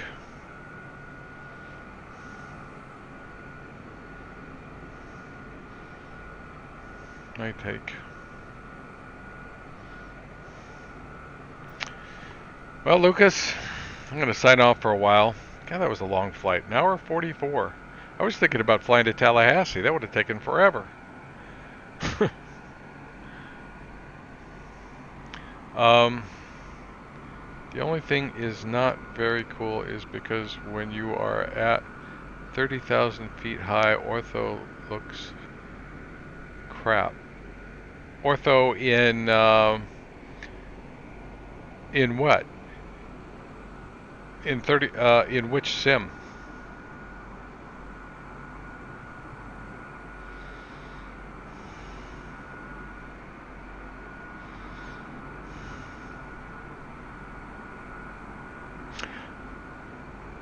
You mean ortho down in Brazil or ortho in general?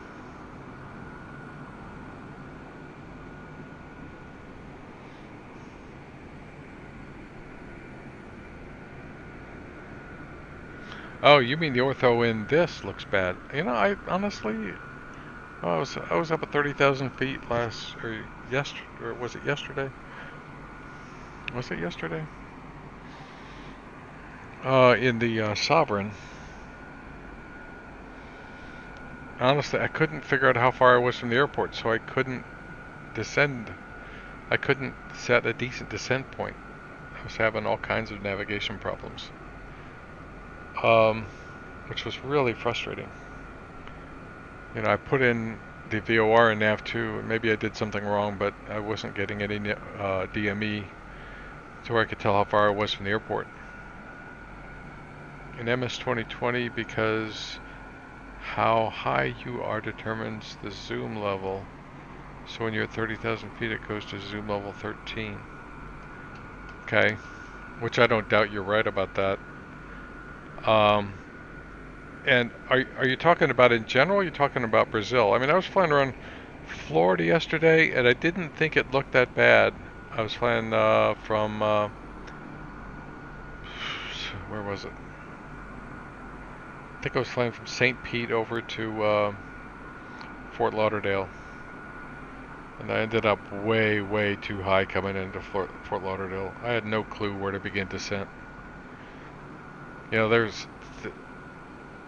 you know, if they get some pilots to help them fix the avionics, um, they'll start to understand why you need some of the things you need. Like, for example, here, oh,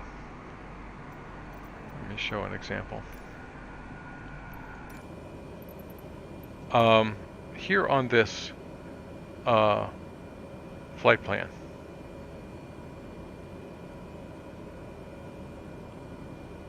that is so messed up.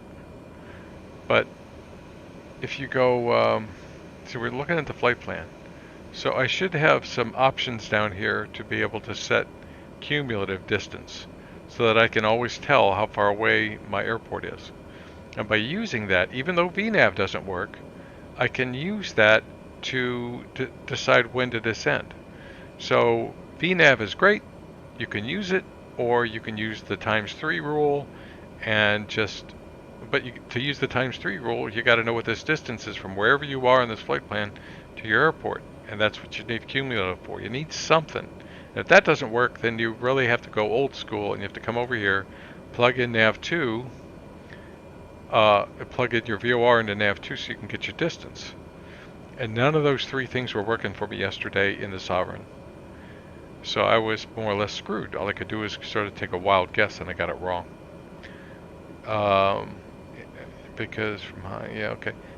General, I saw X-plane 1972 flying, and it looked a little blurry, but only far from the airport you took off. Looked a little blurry. Where was he flying? I saw that he was flying into Jamaica the other day, and he did a.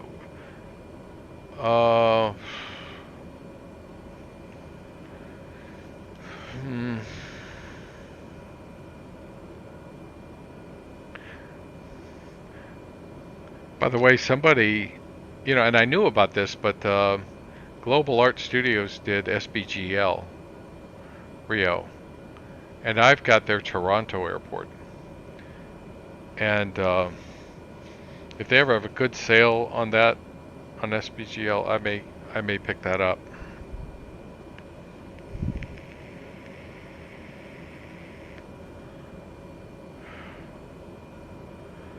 Well, the thing is, really what I wanted for FS2020, because flying around Rio was, honestly, it was one of the most beautiful things I'd ever done in a sim. It was gorgeous in FS2020. I haven't done it in X-Plane. X-Plane 1972.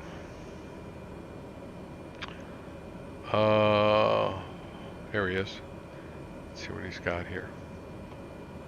He flew, he flew the Airbus from KLAX to KLAS. It's a short flight.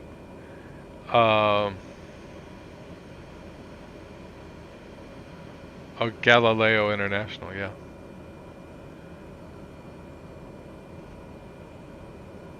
And then he also flew Palm Beach to Dallas-Fort Worth to KEGE. I don't know what that is. KEGE. It's not Eugene. Whatever. That was 4 days ago. 19 hours ago he did this flight from KLX to... What is KEGE? He's flown there twice.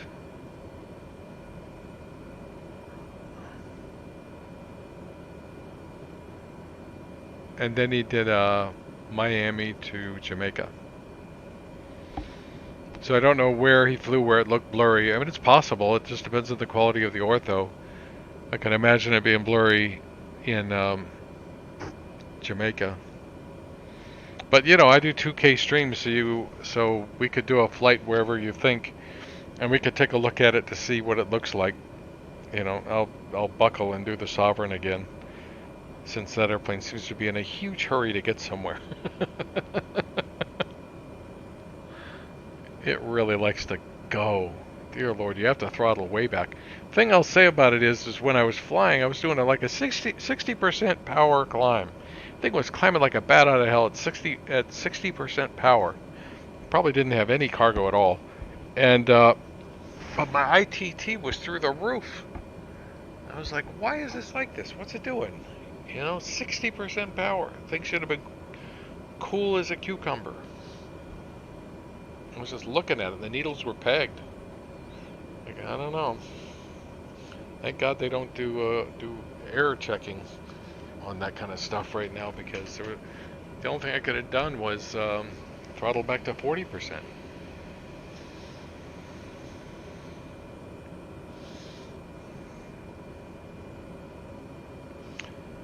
So, yeah.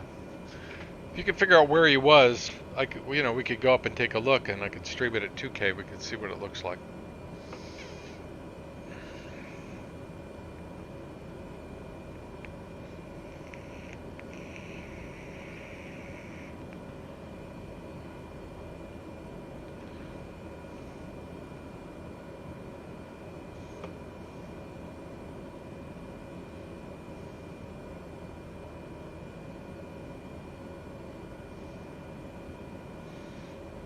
Poor Louisiana. It's going to get hit again.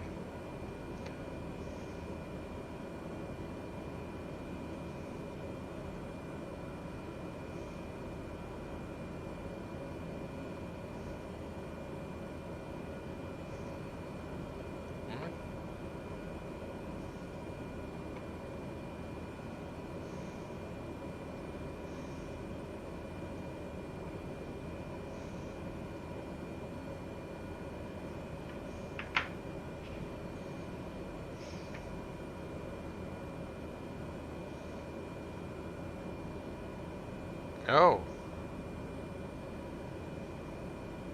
He flew the 7. See, I haven't tried the 787. I know less about its avionics than I do about the 747. Hold on. What does that say? He flew from Miami to Chicago. And at 30,000 feet, you said it was crap. Was he at 30,000 or was he even higher than that? I would think he'd have been higher than that.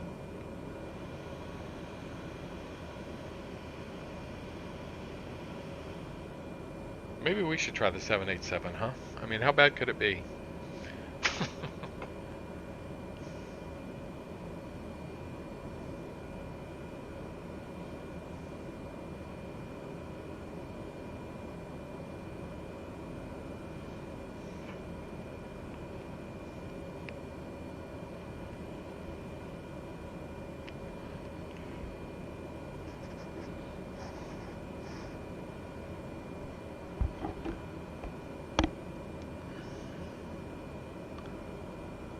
Okay, middle of the route, far away, and at least 30,000, because I'd suspect he would have been more like 40.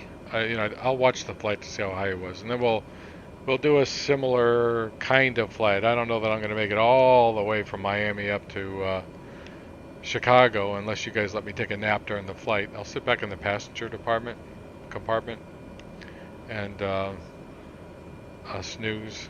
Just tell the crew to wake me up when we get close. That would be cool. But you got to do some meditation, because the stress going to be tough. Yeah. I'm not sure what stress you're talking about, but if it's the stress of having to deal with avionics that are kind of flaky, because I mean, I could start it out I could load up the flight plan, in the map, and then load it up on the runway, set my altitude, just go with whatever airspeed is in the you know, is in the MCP, maybe adjusted a little bit, you know, and then just fly it like I do a 737, which is, by the way, a little bit harder than I got rusty. If I wasn't rusty before, I'm rustier now because I got to 1,000 feet in that airplane in the 747. I was like, what do I do now? I can't remember. Yeah, you know, set the autopilot and bug up. I forgot. I eventually got it sorted out. It flew okay. I didn't try out the FMS very much. And I didn't try out the switches in the overhead very much because I was like afraid that a lot of it was broken. Which, you know, is probably at least as good as X-Plane. You know, probably better. I just think everybody's expectations were a little bit high for those airplanes. But they're gonna still have to make a good navigation system of some kind, or get Reality XP to engage so that they can get at least the GTN 750, 650, the 430, and the 530 in here. Because they've got to have some kind of navigation system. They've got to. You know, the big iron makers can make their own navigation systems. That would be too bad if they did. But X-Plane is pushing forward and making better navigation systems all the time. And now we have the Falcon coming out, which I don't know how good its nav system's going to be. And we have the Challenger coming out, and I expect its navigation system is going to be quite remarkable. So, in terms of solid IFR capable airplanes, X-Plane's got this one. It's got this one by the throat. You know, it's a much better sim. You know, just the visuals. Uh-oh, somebody's coming in. Somebody's landing. 2 airplanes out there. These are live airplanes too, by the way. Where is that? Where's FlightAware? KPNS. Yep. Let's see.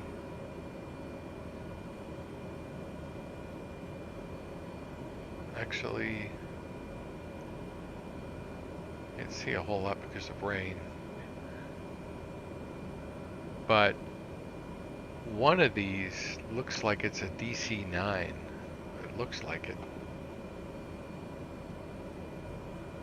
CRJ.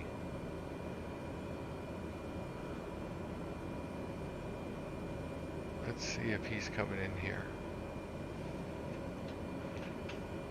Yeah, he is. He should be coming in here. I can't see what runway he's landing on. Just go like this.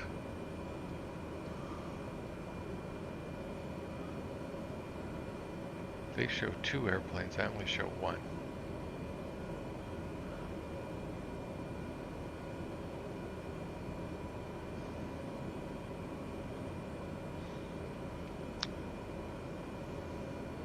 The plane is a little bit broke. How's the avionics on the 320? Because I used to fly the 320 a long time ago. It flew, avionics-wise, it flew a lot like I got bored flying it because I enjoyed playing the Mustang, and the avionics were so similar to flying a G1000 Mustang, I just didn't care. I just flew the Mustang instead. I enjoyed it much more.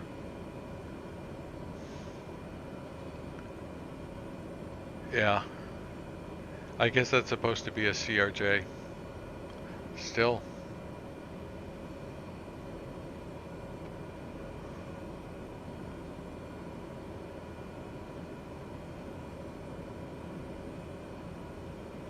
You know, in another lifetime they'll oh, and he disappeared.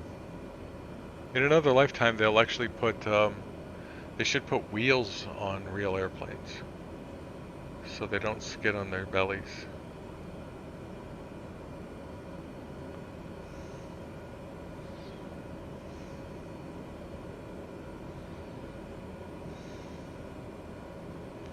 Without the mod is like flying blind. Is there a mod for the 787? Is that what you're telling me?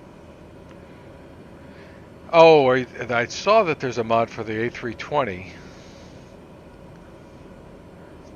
If that's what you're talking about.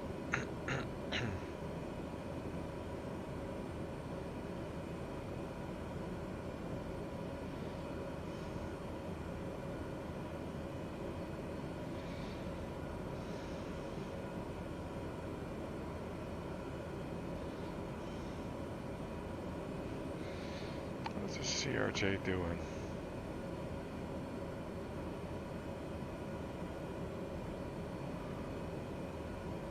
It says he's still doing 293 knots.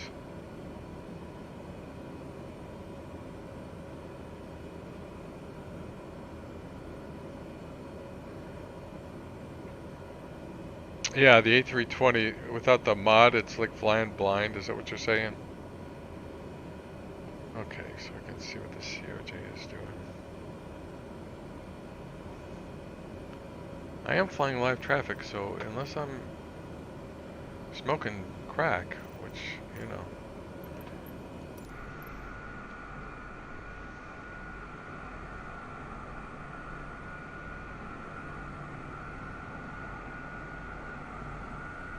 Let's just sit here for a second and see if that guy shows up. I am flying live traffic, right?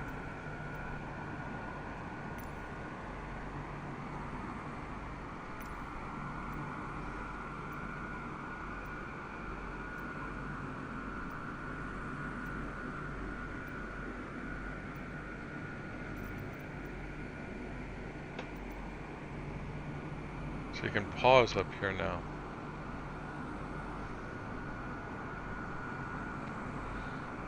I want to see if we see this CRJ. Then I'm going to sign off.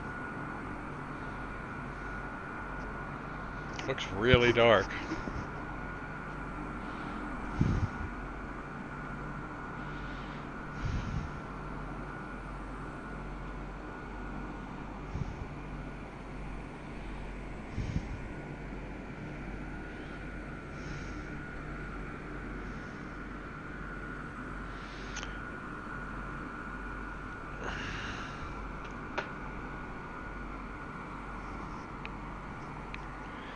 Says this guy is doing 293 knots out there at 3,900 feet, and we should see him out here somewhere.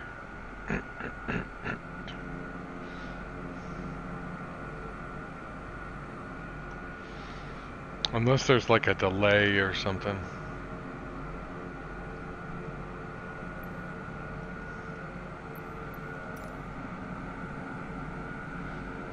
Because it looks like a PA-32 took off about 5 minutes ago. It's very possible that there's a delay.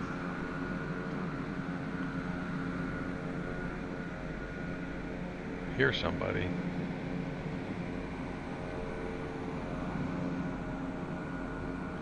Unless that's me.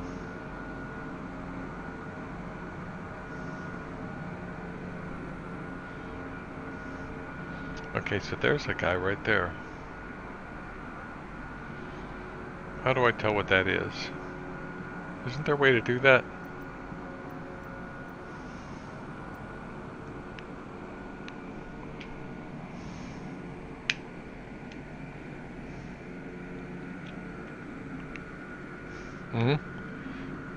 That's a PC-12 right there.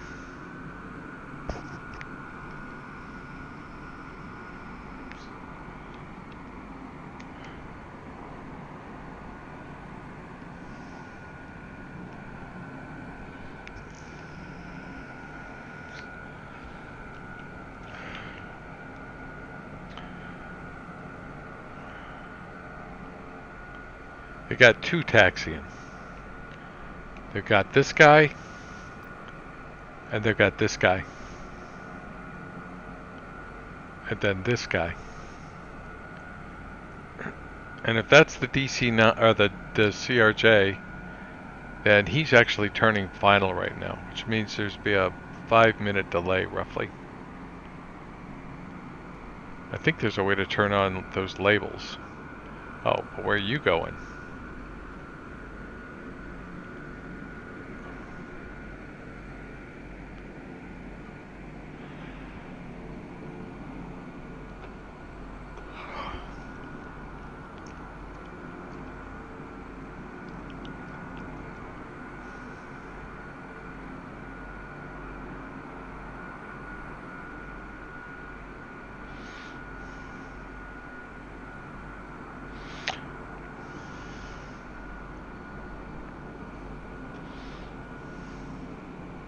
You know, I could just sit here and stare at this all day. Just pull out a book and just pick a place on the earth and just watch it.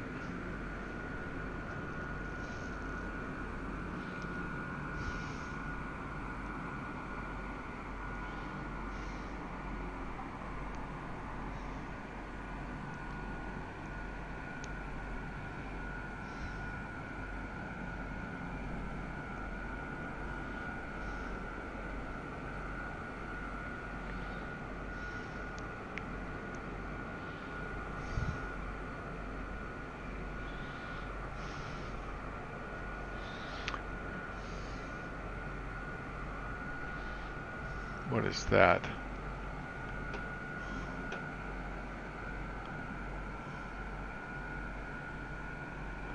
What is that?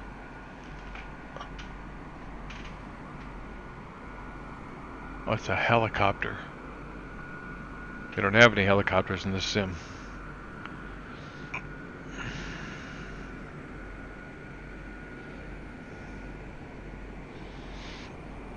Now he's coming to land here on 8.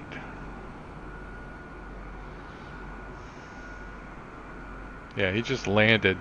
Remember that the CRJ just landed in the real world.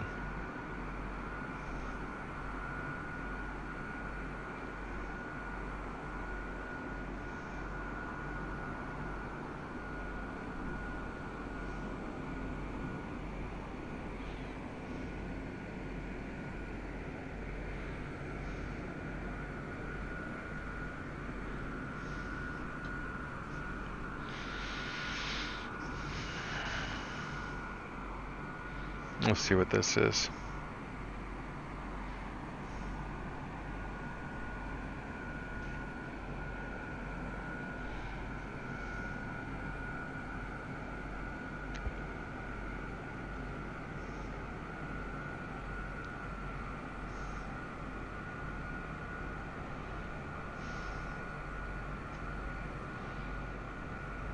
That's another 737 skidding in. He's gone. Okay. Alright. Lucas, I may be on later. Don't know if I'm going to do VFR flying. It depends. If that sim's on, I'll probably do a X-Plane 11 flight. If not, I'll do a sightseeing thing out west or something. Something fun.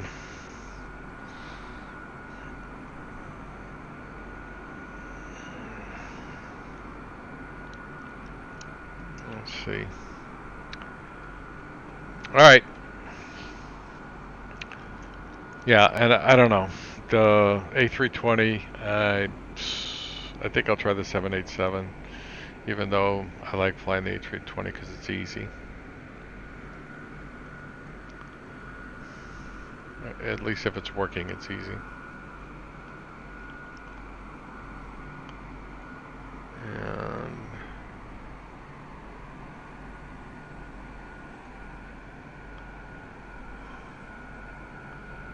82 miles. Okay, well, in X-Plane,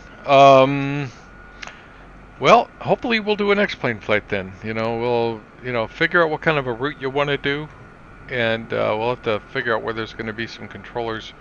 Usually on Saturday night, you can find them around Miami or Atlanta. You can hit and miss get Jacksonville, you know, and there may be others. The Northeast may have some. But let's stay away from the big airports.